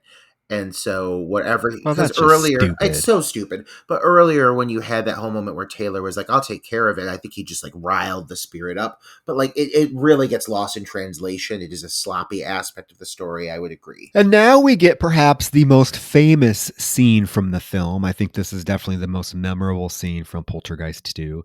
And it is when Reverend Kane, strolling down the street singing his God is in his holy temple. It starts to rain just on him in the house. Carol Ann's sitting out front in the yard watching, and she is transfixed by him. Robbie comes out to get her inside, and she won't come, so he has to get Diane. So Diane runs out, and she's like, come on, Carol Ann, you're getting soaked. And this is the moment when the Reverend just strolls up to the house and begins talking to the family. And right away, like Ebuz is even like, fuck this, because the Reverend tries to pet him and he like whimpers and scurries away. Carol Ann is very uneasy. In fact, she says that she's starting to feel sick. So Diane takes Carol Ann and Robbie inside, and the Reverend is like, I'm glad we have a chance to talk alone, away from your family, because I'm worried. And Steven's like, well, what are you worried about? And he's like, because I hear you have an Indian living here. Oh my God, just very just aggressively calling out the Native American gentleman that's staying in the house, just throwing it out there and make it sound like it's this really horrible thing. So he's standing in that rainstorm, with the downpour that always follows him around. That's a really cool little trait about this character. I've got to say, like when you think about the storyline about who he is and what his backstory is, and the whole idea of what we learn about him, the fact that everywhere he goes, there's kind of this downpour, this kind of perpetual cloud that follows him. Really cool little trait. The fact that he's just standing there in the middle of this massive rainstorm, though, soaking to the bone through that heavy fucking suit that he wears. Looking like a skull, looking like a talking skull. I mean, he's terrifying looking. He tells Steven that Taylor's dangerous. And then inside, all of a sudden, Diane gets this premonition, which is like Kane leading his people inside this cave.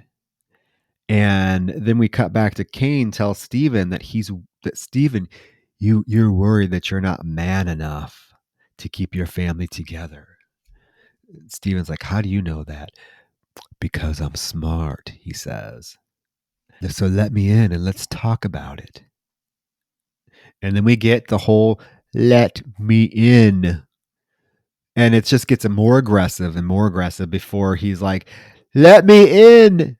And then he screams, you're all going to die in there. You're going to die. This whole scene gets really creepy. I think everyone's kind of in their best form right now. Like Steven, like when he's like just sweating, I mean, like his eyes are dilated, and Kane, when you look at him through that storm door, like that just gaunt, like haggard face, those teeth, he really is super effective in this role. This is probably his strongest moment, I would say, right here for sure. Yeah, the way he's able to like shift between like that creepy smile, but then having that very malevolent, evil, just look of hatred stretched across his face, and then in a snap instant he could smile, because like when Steven tells him, get the hell out of here, his face immediately contorts from like that evil to just like this, oh, okay.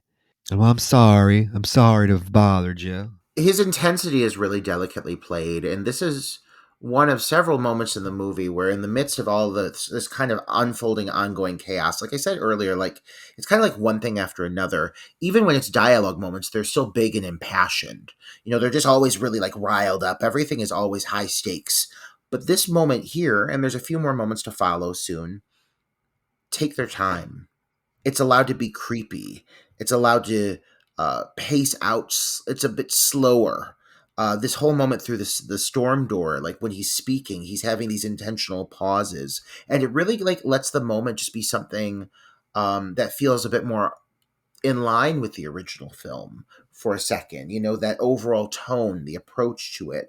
I like some of these slower moments that they give us. We don't get a lot of them, but this really, I would agree, is the standout moment in the movie because it's not going so over the top. It's just creepy because he's creepy. It's scary because of what he's saying, of how he's acting, and nothing more. It doesn't rely on really crazy over the top effects or absurd storyline shifts.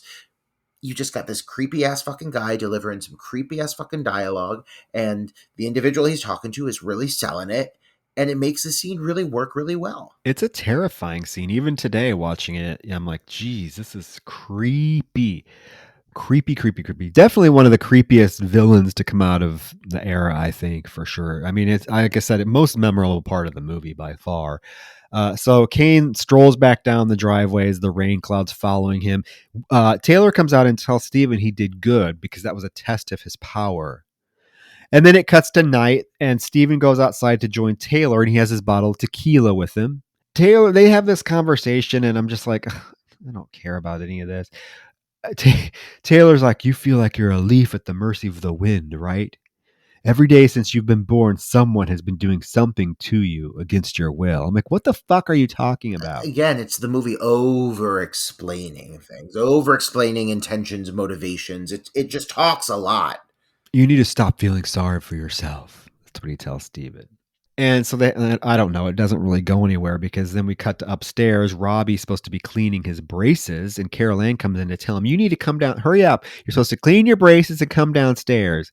He's like, okay. She's like, don't okay me. And then as he turns to watch her leave, we get these zombies in the mirror. Cool little shot, I gotta say. Like, sometimes the zombies hit in this, sometimes they don't. But this moment when he turns around, he's completely aloof to it, and you see them come in from out of focus. I like that moment. Yeah, so Carol Ann goes back downstairs, and Robbie gets his razor and gets the razor and shave cream out, like he's gonna shave, and he's like, what, 10? I don't know. But I guess it's showing he wants to be a man, right? Because that's was his whole thing with Taylor earlier and getting the war paint on. He wants to be a man. He wants to help his family. But he's immediately startled by Carol Ann again.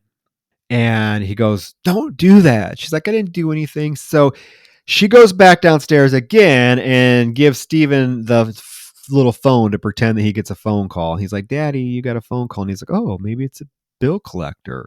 And once he actually picks up the phone, the door upstairs, the bathroom door slams shut. And Robbie's trapped inside. And then we get I would say this is probably another standout scene from the film, as absurd as it is. Robbie is basically attacked by his braces. Like the metal from his braces start to come out of his teeth and wrap around him. This is an example in the film where they try to go bigger and they succeed, I would say, because as absurd as this moment is, you're right, they pull it off. Like, the first shot you see where the braces are coming out from his mouth is pretty fucking cool. Like, I would have been cool if it was just that. But then when you have, of course, the parents come running upstairs, they open the door, and then you see him like full on, like almost like spider webbed to the upper corner of the ceiling. And it's clear they're wanting to have another big grand moment similar to some of those finale moments of the original film. They're trying to kind of recreate some of those vibes with some of these sequences. And I'll say that this is one of the scenes that I would say comes closest to it. The shot of his eye looking through all the metal.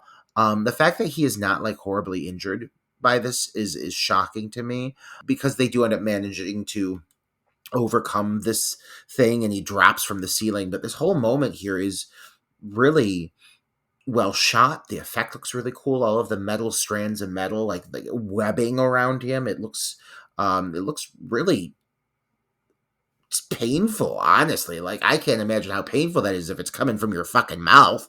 Holy shit, how is your mouth producing that much metal? I think this is one of the scenes that made me fascinated with the film when I was a kid, to be honest with you, because we can all, as kids, I think, relate to braces. I never had braces, but a lot of my friends did. So it was like, oh my God, look at how crazy this is. So as a kid watching this, I mean, you were transfixed, I think. It was just an amazing scene. And I do agree with you. Yeah, I think it's one of the standout scenes as well. That the whole thing looks great. And when Diane and Steven get up there and they're breaking in, and the metal is going towards the electrical outlet, and they're trying to pull it away, and like it's sparking as it gets closer, and they're screaming for Taylor. Taylor's downstairs with Carol Ann. He won't come upstairs, but they are able to break Robbie free. Steven goes downstairs and yells at Taylor, why the fuck didn't you come upstairs? My son almost died. And Taylor's like, it's Carol Ann he's after, not you, not Robbie, not Diane. And this is the dramatic moment when Steven's like, why the hell won't you leave us alone? And sits in his chair and immediately is like thrown across the room. No subtlety to this movie fucking at all. Like, chairs are able to rocket people with bursts of light. You have so many moments where it's just like a flash of light and people get thrown across a room without rhyme or reason. When things happened in the original movie, it seemed like it was like being channeled through something or stemming from something. Here, it's just like kind of for the sake of it, like without explanation. And so, yeah, he's like launched from the chair. It's this really kind of unexplained moment that happens. I don't know. It's a weird choice. A few weird choices. But I do like the whole braces sequence. That is really well handled. Everything that kind of leads up to like the pipes bursting in the bathroom and everything. And I do like that you do learn that Taylor's main goal here is really ensuring that Carol Ann is safe. It does make it clear that this man is in tune with this and aware of this. And because the family is upset with him at first, he's like, fuck you. He's like, listen, you guys can figure out how to work together. You're a family unit. This girl is the focus. I will be watching her. I like that aspect of who he is. It makes him seem like a real stand-up guy. Yeah, well, we get that scene where after Steven's thrown from the chair, we do see like it's supposed to be like Kane's spirit get up out of the chair, and he's like, "You can't keep her. I'm not dead." It's in this like very like robotic sounding voice. Some of these effects they do with like the mist and the humanoid kind of forms made out of smoke. Sometimes they look good. This moment looks all right. Later on in the film, you got plenty of these things coming up. They look like shit. They do a lot of like smoke play and mist play and fog effects, and I just think this is a time in the 80s when those things still looked very hokey. And so sometimes that is a big issue with the movie. We're getting to hokey effects. The whole finale of this film is a hokey effect, and we are moving right towards it. That night when they're sleeping, they're trying to sleep, and Taylor's doing some little like protective thing with his medicine bag around the family, and they wake up because it starts to get really windy, and there's more heavy-handed dialogue. Like there's literally this whole conversation about like Taylor's like, he's still here, his presence is still here. Diane's like, well, who is he? And Taylor says, I don't know, but he feels like Carol Ann belongs to him. He's a man filled with a demon lost in a dimension that surrounds our world. He doesn't know he's dead because he isn't. Nothing really dies, and he chooses not to see the light. So we have to learn to defeat it. And I'm like, oh my God, can we stop? Some of the things being expressed in this story though are cool, and that's what really blows is like there's so many like big like speeches, and you've always got Taylor given like these like bits of wisdom, but what they're disclosing here about the Reverend, about the idea that he is this evil man, the fact that he's like such a force of evil, that he's kind of like stuck in this universe, and how that ties to what happened in the initial film is interesting, but it's just not told well. But Roger, I can gather that myself. I don't need it spoon-fed to me. That's what I'm saying, is the story is intriguing, but I don't need to hear them tell me it. Exactly. I feel like enough has been portrayed with this character already. I can make this inference. Okay, this is a spirit. He's evil. He's after Carol Ann. I got it. That's what I need to know. I don't need it to be heavy-handedly force-fed to me with this film. Heavy-handed. I mean, that should be the sideline for this movie. It's Poltergeist 2, heavy-handed, not the other side. Heavy fucking handed. This whole movie is heavy-handed. Yeah, well, we get Taylor and Steven making a trip to the desert, leaving Diane at home when she gets a knock at the door. And I do like this little moment because she looks out the peephole and we don't see anybody. And immediately the knock happens again. So she cautiously opens the door and looks, and it's fucking little Tangina. She's like, "Hi, Diane. Hi, Diane." It's me. Like when they play it up as like a moment of suspense, and I love that. Only to reveal it's goddamn Tangina, so tiny, but she adds an energy to the film that it's been lacking thus far. She is a breath of fresh air when she comes back on camera. This little moment with her that she shares with Diane, I'd rather hear her give me any exposition over anybody else in this movie. At least she does it. She's talk about heavy-handed. Like, this is a big performance. Let's be real. At the end of the day, Tangina is not a character who is in any way subtle, or she is a quite an over-the-top depiction of a medium, but it's done so very lovingly, and it has a lot of personality to it, and it still feels authentic, strangely. I just think because it's who she is, it's how the character translates. So I think bringing her back into the story was really needed, because everybody else has felt very just like kind of lackluster up to this point, and she just kind of gives it a little spark of flair that's been missing. It's just unfortunate that she comes and she goes, and then she comes and then she goes. Very underutilized. I mean, they really put Tangina to the sideline for the Taylor character in this film. And I don't know how I feel about that decision, because you're right. Tangina was such a pivotal part of the first film, and bringing her back for this one, certainly smart, but then you underutilize her and give us this Taylor character who, I'm not saying I like the Taylor character, huge, very well-intentioned character, but this is Poltergeist. Like, Tangina is synonymous with Poltergeist. I would have much rather her be the focal character coming back to try to help the family. But she's there to show Diane some pics from under her swimming pool. And she needs Diane to tell her what she feels, because she realizes that these dead bodies were from a religious organization that disappeared near Cuesta Verde. They were believed to be massacred by Indians, but that's not really what happened.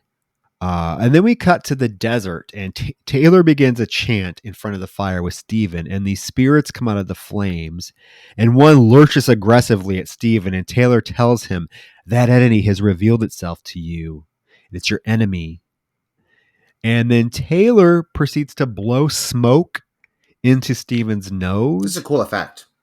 It is. And he's like, I need to make you one with knowledge and power. And then we go back to Tangina, who has Diane hold these photos. And the first photo she gives her is of Reverend Kane. And she's like, tell me what you feel. And Diane's like, I've seen him. And Tangina's like, where? At the mall at our house. And she's like freaking out. And Tangina's like, you need to tell me what you know, because you know more than anyone, because you traveled due to a dimension few people have been to. Now tell me what you feel. I mean, she's coming on aggressive. Tangina is not someone you fuck around with. And I at least she's getting straight to the point. She's really making it clear to Diane, like, listen, you got the same fucking power that your daughter has, that your mother had. You've got it too, and you fucking know it. Just embrace it, because right now we need it. And so it does at least get that part of the story kind of moving along, because you're right. That is something that feels kind of shoehorned in, that now she has the same kind of ability. I am happy it brings Tangina back in for a moment. What I really don't feel like I need is this whole like soul searching moment going on with Steven, because it's just like one more distraction. It pulls him away from the family. Like, after everything that's been happening, like, wouldn't you be like, we're all sticking together, nobody's going anywhere, we're going to figure out what the fuck we're going to do. I'm certainly not going to the middle of the goddamn desert to some smokehouse sauna and sitting with this Native American gentleman and let him blow smoke in my face. I mean, I've got other things I got to do than sit here shirtless, covered in sweat and dew. Well, I feel like this whole soul-searching thing between Taylor and Steven that has been prominent throughout this film goes nowhere. There's no, like, resolution to it. Like, it's this buildup that we're getting, where Taylor keeps confronting Steven about, oh, you need to face your fears. Somebody's been doing something to your whole life. But it really goes nowhere, because the ending of the film doesn't really have anything to do with that. It doesn't play into it very much. So I feel like all of this buildup for zero payoff, it's just like a waste of time, a waste of dialogue, a waste of time, a waste of scenes that I could give a shit less about.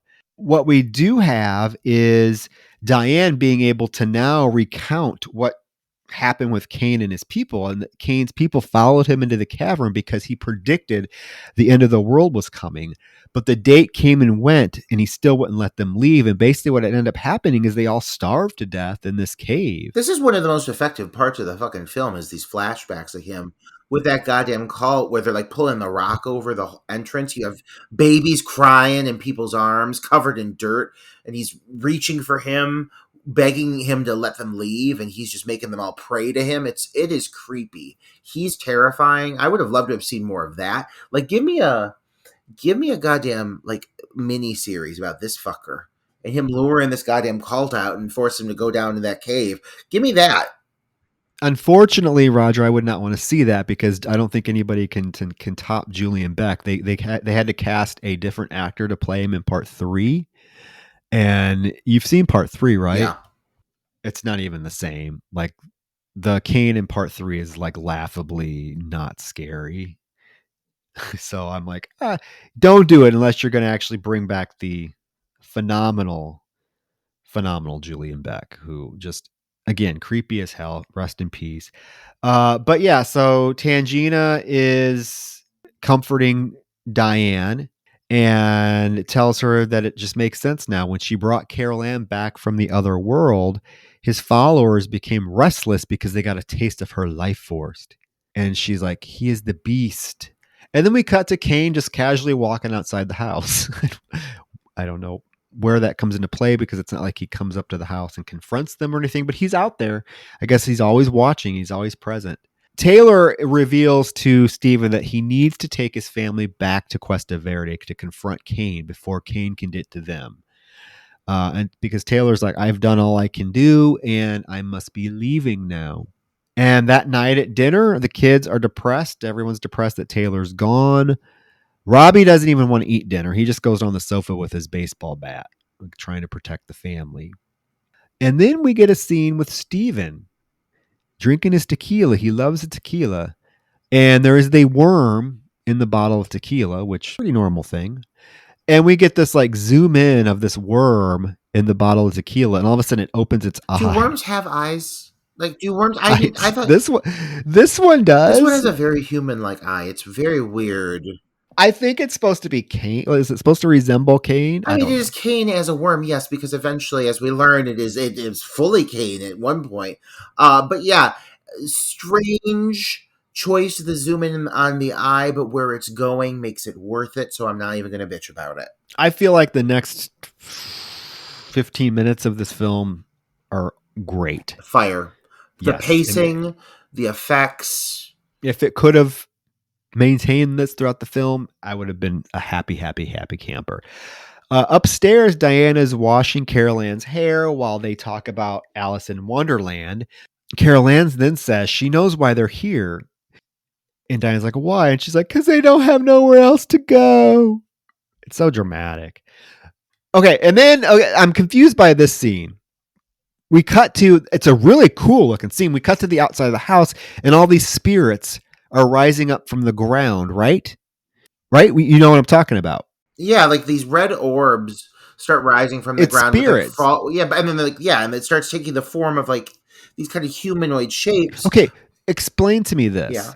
Who are these people? Because this is not their house. They're not in Cuesta Verde. This is their grandmother's house miles away. Yeah, I think I got the storyline. This is my thought, my theory. So when Tangina showed up earlier, she stated to Diane that what happened at the initial house when Carol Ann crossed over, it disrupted all of the spirits that were there buried underneath the house.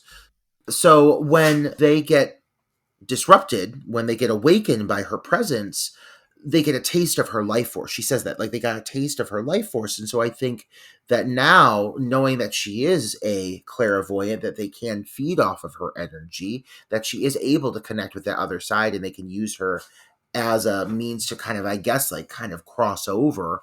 They're seeking her out. And so when she says that, she knows why they're there because they have nowhere else to go, they're being drawn to her, circling back around to why Taylor's been trying to protect her this whole time is because they've sensed her presence, they've sensed her abilities, and they want to kind of feed off of it. And that's why they're seeking her out. Does that make sense? I guess that's too convoluted for my That's what I'm saying. It's too much. There's way too much story going on here. I'm really reaching. I'm trying to piece it together for you to the best of my abilities. Okay, I'll take that. I was just like wondering, who are these spirits, because they're not buried. They're not at their house. Like, they're not at their original house. Or are these just like random people that were buried in this yard? I don't know. I'll go with what you said. Whatever. So back in the house, Steven actually drinks the last of the tequila, including the worm. And the minute he swallows the worm, he starts hacking and like screaming and like gagging.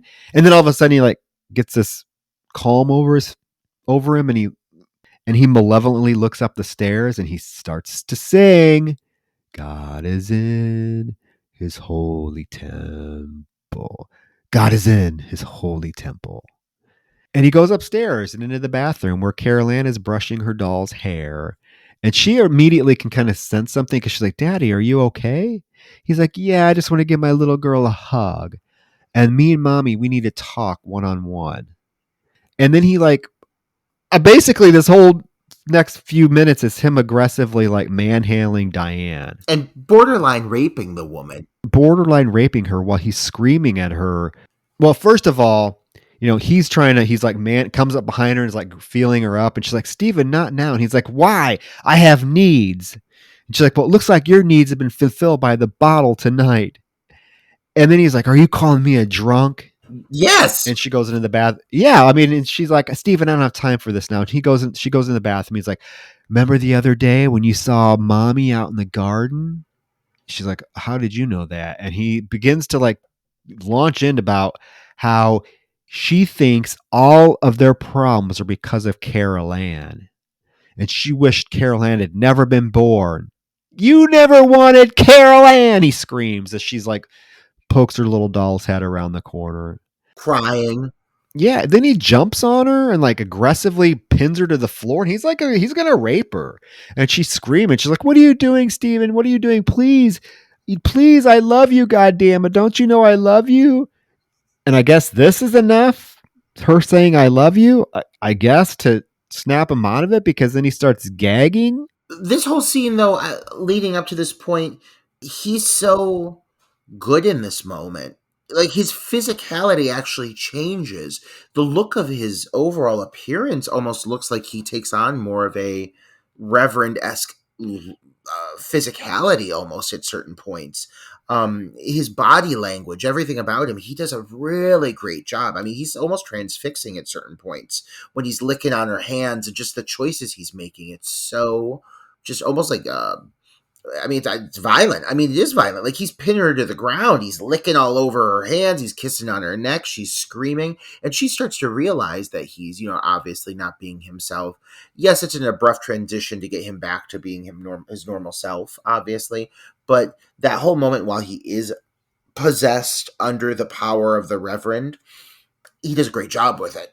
He really does. I wish there was more of those kinds of moments. That's what I was just gonna say. It's great. It's really great. It's very unsettling. It's cool to see like Stephen Freeling, this father that we've grown to really like, because we know that he loves his family. We know he's will do what he can to protect them. We grew to like these two as a couple in the first film, and it's only transferred into this film that they still are this really strong entity. So it's really cool that they gave him this moment to like almost to be villainous. And you're right, Craig T. Nelson knocks it out of the park. I wish it went on a little bit longer. I didn't buy the fact that she says I love you twice to him is able to knock it out of him, but it does lead to then one of the most gross effects of the film when he begins to puke out this fucking worm. I would say one of the most gross effects of the era. Like, this effect makes a lot of the flaws leading up to it worth it, in my opinion, because it is so fucking disgusting. You see the whole thing coming out of his mouth. It's got like a really nasty, like, plump texture to it, which makes it look really real and believable. It's the power of practical effects. I mean, he's throwing this thing up. She's selling it. I mean, she's screaming at the top of her lungs. And then there's this really great moment where he like gives it a final hurl, and as it starts to release from his throat and out his mouth, it like launches him back against the lamp. He knocks the lamp over. It's very physical. You see all the foams splattered all across the ground, all the slime and everything. It is truly a standout moment in this film. And like I said earlier, there are moments that hit in this movie. It's surprising they hit as well as they do, but I can't deny that this is a phenomenal sequence. It's fabulous. Again, this is probably one of the moments also that made me as a kid be so like fascinated by this movie and thrilled by it, because this is a great effect. Yeah, it comes out of his mouth and then it scuttles under the bed and it grows in size and takes on like almost a human form, and then it like crawls out from under the bed, and it's a human form basically, except it has no legs. It just has these like little flippers or something, and as it's going out of the room, it turns and looks at them, and it basically is Kane, and it smiles at them and takes off running into the hallway. It's a really great example of like some phenomenal practical effects. The fact that they were able to make this thing look remotely like Kane is really impressive to me. I mean, they got certain aspects of his features down really well. His mouth, especially the way it smirks, the way that the mouth kind of cocks up on the side. It's one of the best looking effects in the film. Oh, yeah. This fucking tequila worm, I'm all for it. But they run out of the room to look for the kids, and as they're moving through the hallway, the thing drops down from the ceiling, and it's much bigger now. and it's much hokier looking as well. Yes. At this moment, it becomes a little hokey looking, but it throws them both through the door of the other room, and they hear Carol Ann and Robbie crying for help, and Stephen like gets up to go to them, but is immediately grabbed by the neck by the creature, and it like lifts him off the ground, and then he blows the smoke into this thing and causes it to like basically fly off and disintegrate. So it's the smoke, I'm assuming, that Taylor blew into his mouth earlier in the film as like protection. So that comes into back into play. I liked how that tied back. Like, I think we needed something to tie Taylor back in. The fact he was like, okay, you guys got this now. Like, he was basically like a kind of like peace out for a while. But I like that he did kind of like leave Steven with something specific to him, specific to his character. Because as far as bad as some of this green screen is at times here, and it gets worse, that whole moment of him being lifted up into the ceiling, that's all really physical. This whole finale finally feels like things are gelling a bit. Like it's big. Like it is a big finale. It's a big finale in a big movie, but it's finally starting to kind of find its pacing a bit here for a while. Yes, and it's unfortunate because it's the last 15 minutes of the film. But I mean, this is great. Like what we get in this 15 minutes, from the moment that Steven begins to verbally and physically attack Diane up until them arriving back at Cuesta Verde, is great. Okay, it's but kind of what comes before that and after that is that it's a little not great. Yeah. Another thing I like, Troy, in this moment, or like in this whole sequence, is there's two key moments here in which they're kind of wandering the house, and for the first time in a while in this movie, you've got like a little bit of suspense. There's not a lot of suspense in this movie at all, but you've got these two sequences here where they're kind of running around looking for the kids. You've got this great moment where Diane opens up a closet and those zombie bodies like pour out for a moment. It ends up being nothing but like vacuum cleaners, but for a second, like she sees these zombies, and it's a pretty cool moment. Yeah, I like the whole searching through the house. It becomes very frantic. And right after she gets that vacuum cleaner scare, Robbie then comes out of the other closet, charging at her with the fucking football helmet on, scaring the shit out of her. And she's like, "Where's Carol Ann?" He's like, I don't know. I don't know." So they run outside, go to the garage, and inside they do find Carol Ann hiding in the car. And initially she won't unlock the door because she's scared of her dad because she witnessed what he did upstairs. And he's like, "Oh, baby, no, no, no, that wasn't daddy." And then all of a sudden, like the wires from the garage door pull away from the wall, and like all these electrical wires start to pull away and start like attacking them. Okay, this moment, they've been really hitting a stride here for a moment.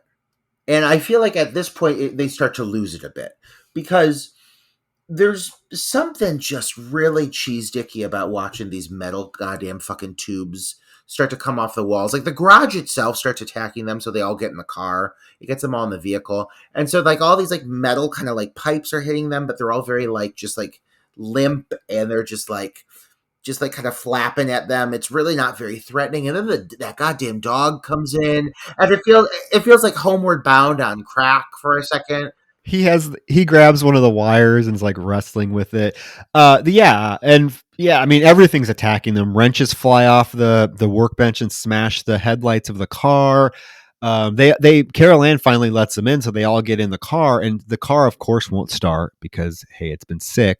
And we get chains that wrap themselves around the bumper, so that when the car finally does start, they can't really pull away. We get that fucking chainsaw, This that chainsaw, fucking man. chainsaw that starts by itself and comes off the workbench and starts like sawing the car. I mean, this seems unusually visceral considering overall like the context of the last film. Like and when things went down, it was effective, it was wild, it was scary, but it was never like chainsaws ripping through things. Like it feels like it feels like unexpected. I guess it's not necessarily a bad thing.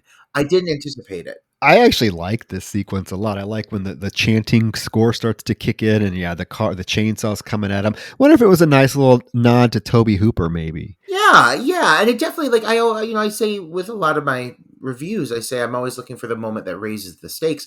I mean, you can't raise the stakes much higher than being trapped in a car with a fully a sentient, a possessed chainsaw just sawing through the ceiling of your vehicle, sawing through the hood of the car. I mean, it's fucking this car up. There's a few moments here and there where the green screen doesn't completely blend, but there are a few shots of the chainsaw that are actually pretty fucking effective.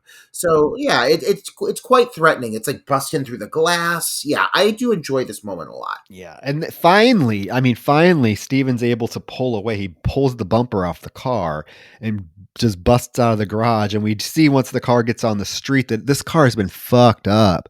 It's fucked up. There's screwdrivers and wrenches sticking out of it. Paint's been splattered all over it. They fucked this car up.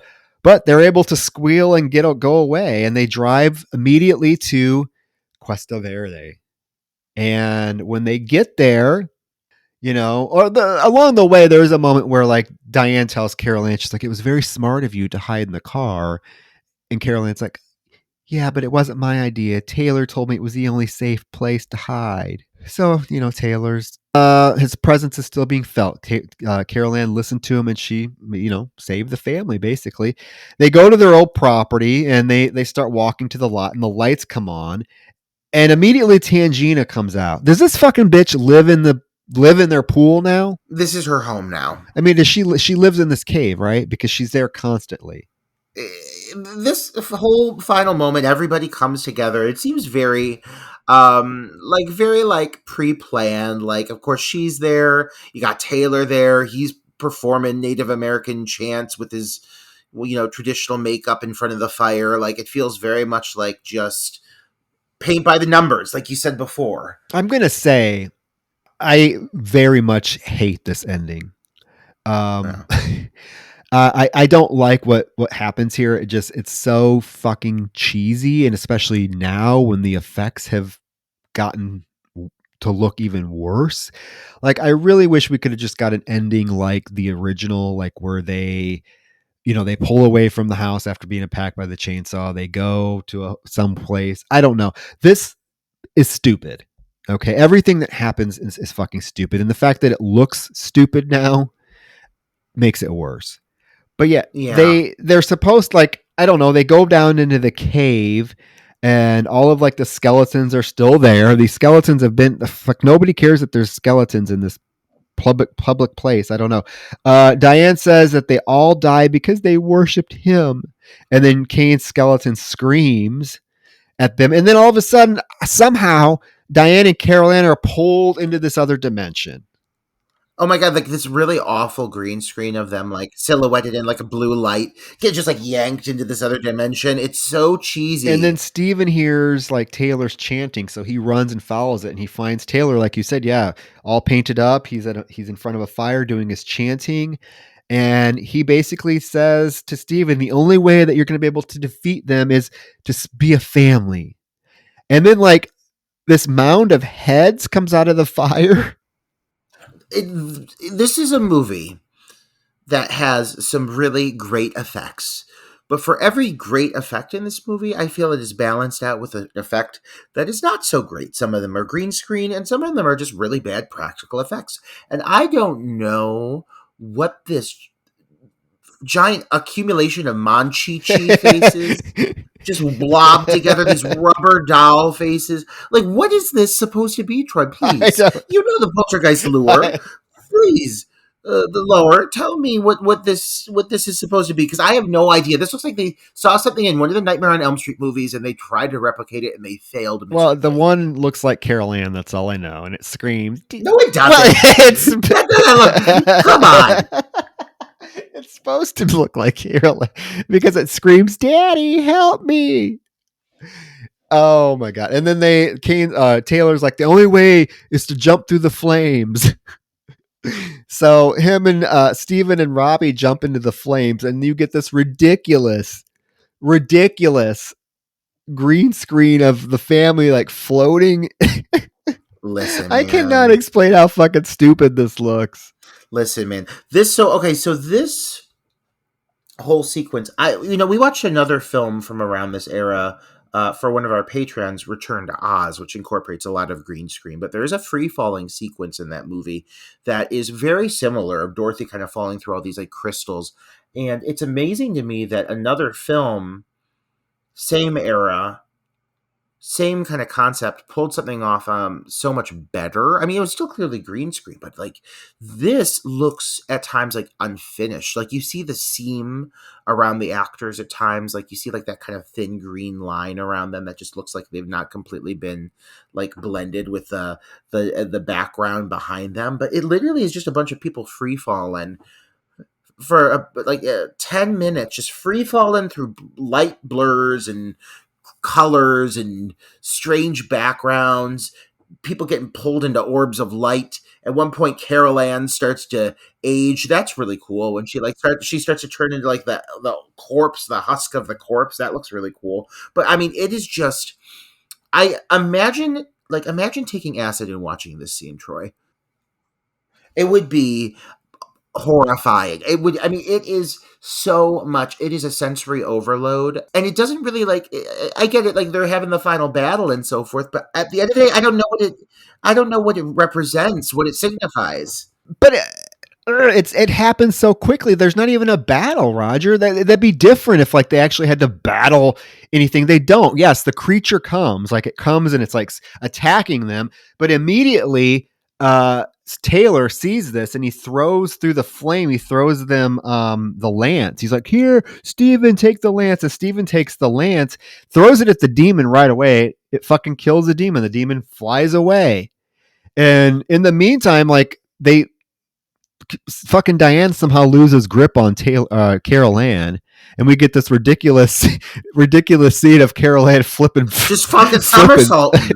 She's just somersaulting. So I mean, this is basically what they're floating in right now. Is like this other, because they keep talking about this other kind of realm that wraps around their existence. They talked about this earlier. So I think what we're seeing is that right now. And then basically the light she's getting pulled to is like, basically she's just going to fucking pass on to the other side. Right.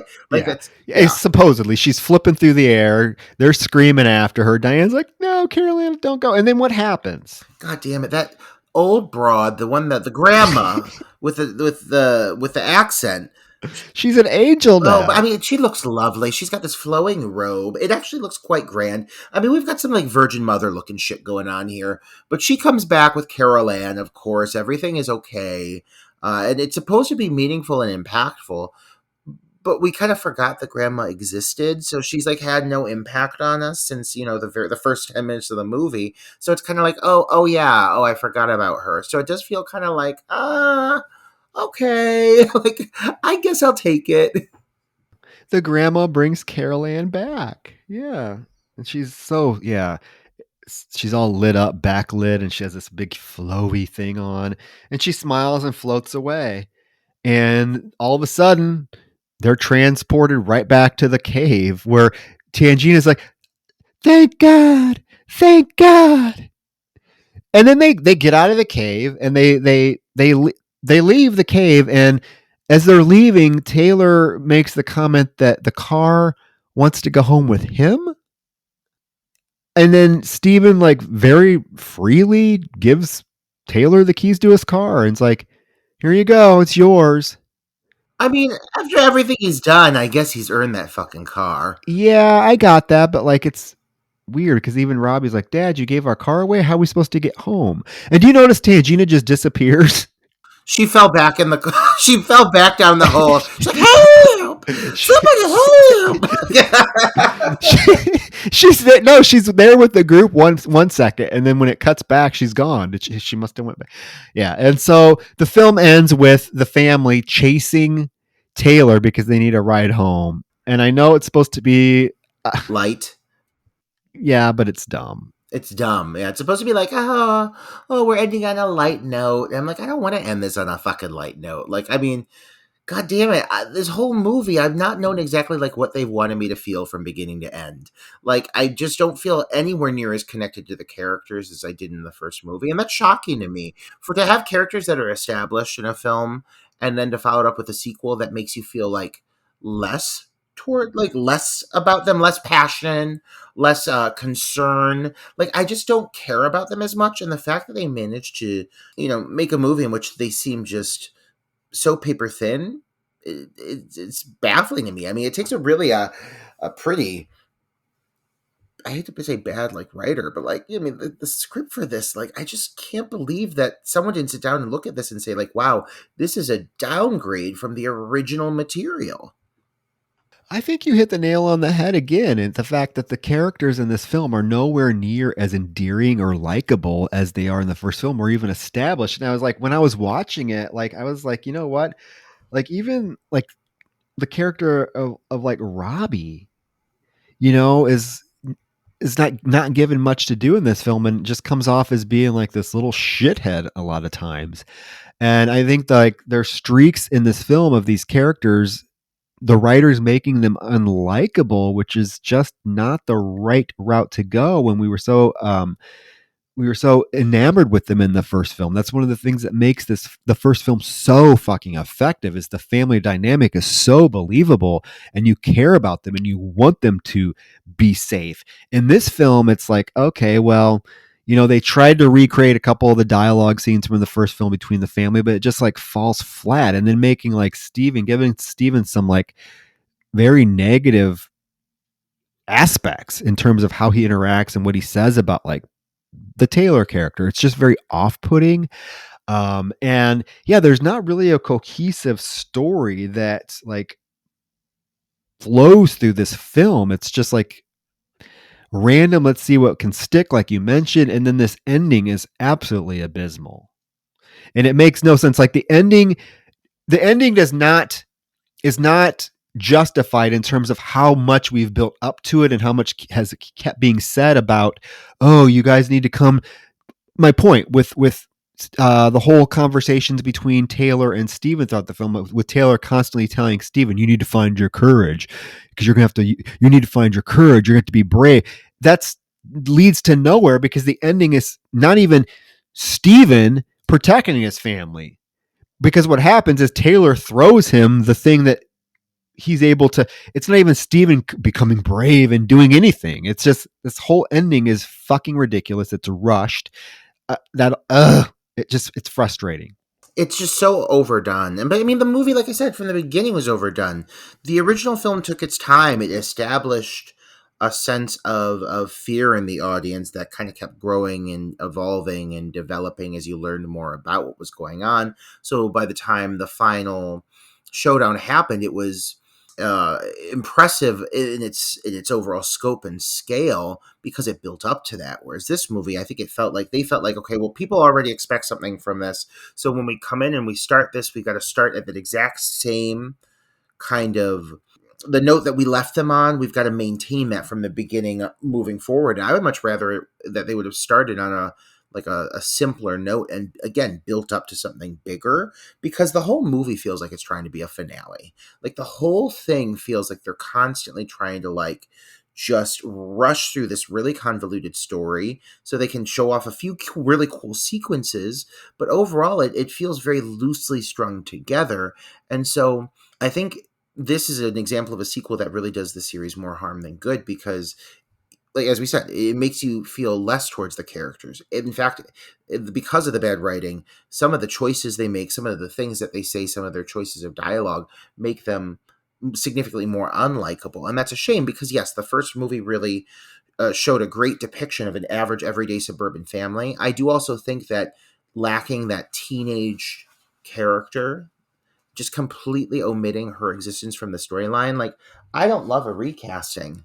But in that case, with that, in that situation, considering what happened, to completely just remove that character removes a huge key element of the family dynamic, and it's one of the reasons that family dynamic in the first movie worked so well.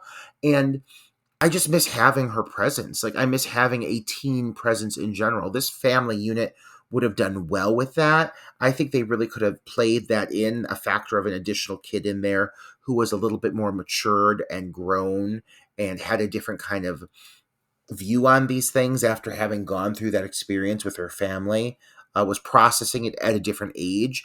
I miss that. I think that would have been really welcome in this current situation. that we're experiencing with the family now, because it just feels like they're missing something. It feels like they're lacking something that they had in the original film. Yeah, and watching it, I can see why young, 10, 11-year-old Troy enjoyed this film so much. There's a lot of things in this film that as a kid you're watching, you just don't understand. But when you see like a grown man puke out a worm and you get chainsaws cutting through cars and shit, that's exciting for a kid. Now, adult Troy, now knowing everything I know and just my experiences, I realize this film is just, yeah, it's poorly written, poorly paced, and it's just a really bad companion to the first film. Now, I'm not saying like there aren't fun things about the film. There is. This film is pure nostalgia. Even like when I started to watch it again, because I haven't seen it since for years, and I was like, oh, I felt just this comfort coming over me because there's a nostalgic feel to this film, and I'm assuming a lot of people are going to feel the same way. But if you sit down and look at this film objectively, not based on like your childhood attachment to the film or something, you're gonna come to the realization that this film has a lot of issues. And I still maintain that the Poltergeist franchise should have never been. It should have been a one and done, because part two, while better than part three, still doesn't hold a candle to part one and really does nothing to continue the story. Part three even takes it more off the rails. But so I'm really curious, people, because I know that this film is beloved by a lot of people, and trust me, I was one of those people. Before I watched it again, I would have went to bat for Poltergeist 2. And I'm not saying I'll never watch it again. I'm not saying I hate this film or anything like that. It's just I realize how many issues it has as a film. When you're looking at characters, when you're looking at pacing, when you're looking at story, character motivations, things like that. But I'm really curious to hear, like, if you liked this film as a kid and you haven't seen it for a long time, revisit it and let us know, like, what are your thoughts now? Or what are your thoughts about Poltergeist in general? Are we way off the mark? Is this a great companion to the original? What do you think? I'm really curious, because this is a title that has been kind of close to me for a long time. So I'm wondering what you guys think about it. So please share in the comments your thoughts on Poltergeist 2.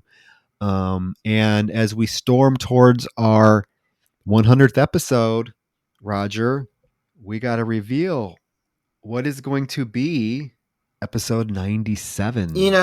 We've promised, for a while here that we're going to start incorporating, some of our fan requests. And I think it's important that we really do this, because you guys are what make this tick. And if we're giving you what you want, and we know that the children are happy, they're going to keep on listening to the show. So I finally thought, I'm going to make the call. I am going to go ahead and just kind of pick a random title that's been requested by one of our diehard fans. And Jason Purcell's been very supportive of us for a while now. And he's been requesting titles for a hot minute, and we haven't really acknowledged any of the requests, other than the 1 month we did like kind of like a random, like, shake it up, let's see what we end up with. We picked some random titles and we went with that. But I reached out to him and I was like, listen, if you could pick one, if you could have us cover one title that you think would make for a really fun review, which one would it be? And he said, Roger, I just need you and Troy to review Anthropophagus, that Italian movie with that crazy man eating people.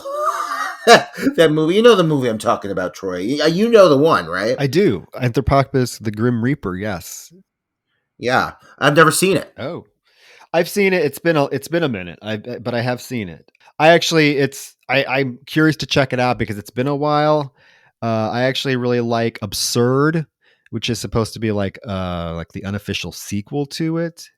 So I'm really, really curious to check this out. It's Joe D'Amato. So I'm super curious to check it out again because it's been a while. I know it has some pretty graphic scenes. It was, one of the video nasties for a while. I think it'll be a fun one. It's kind of unlike anything we've done. We really haven't dived into like the Italian horror, which actually I'm a fan of. So I am really excited to be covering something that sort of falls under that umbrella. Yeah, I think that this is going to be new territory for us, but I think that this is a territory that we need to tread on, because it does open a brand new world of potentials for titles for us to cover. I love Italian horror cinema. We have covered like the Demons, the original Demons film a long time ago, and I really love that movie. And I just think that this is the natural step to take coming up to our 100th episode.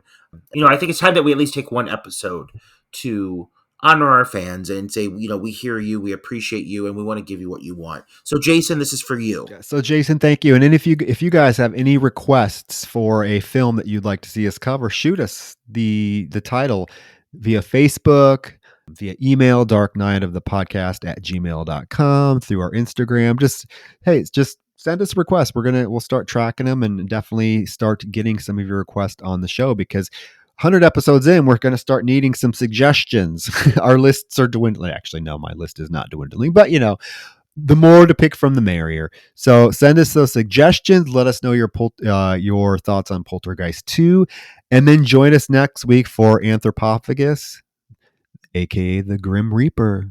Oh, I can't wait. Based off those posters alone, I'm fucking excited. That man just eating those organs. Baby eating. Yeah, we get all kinds of shit. Whew. So join us, Dark Night of the Podcast. We'll see you next week, guys. Yes. Good night. Good night.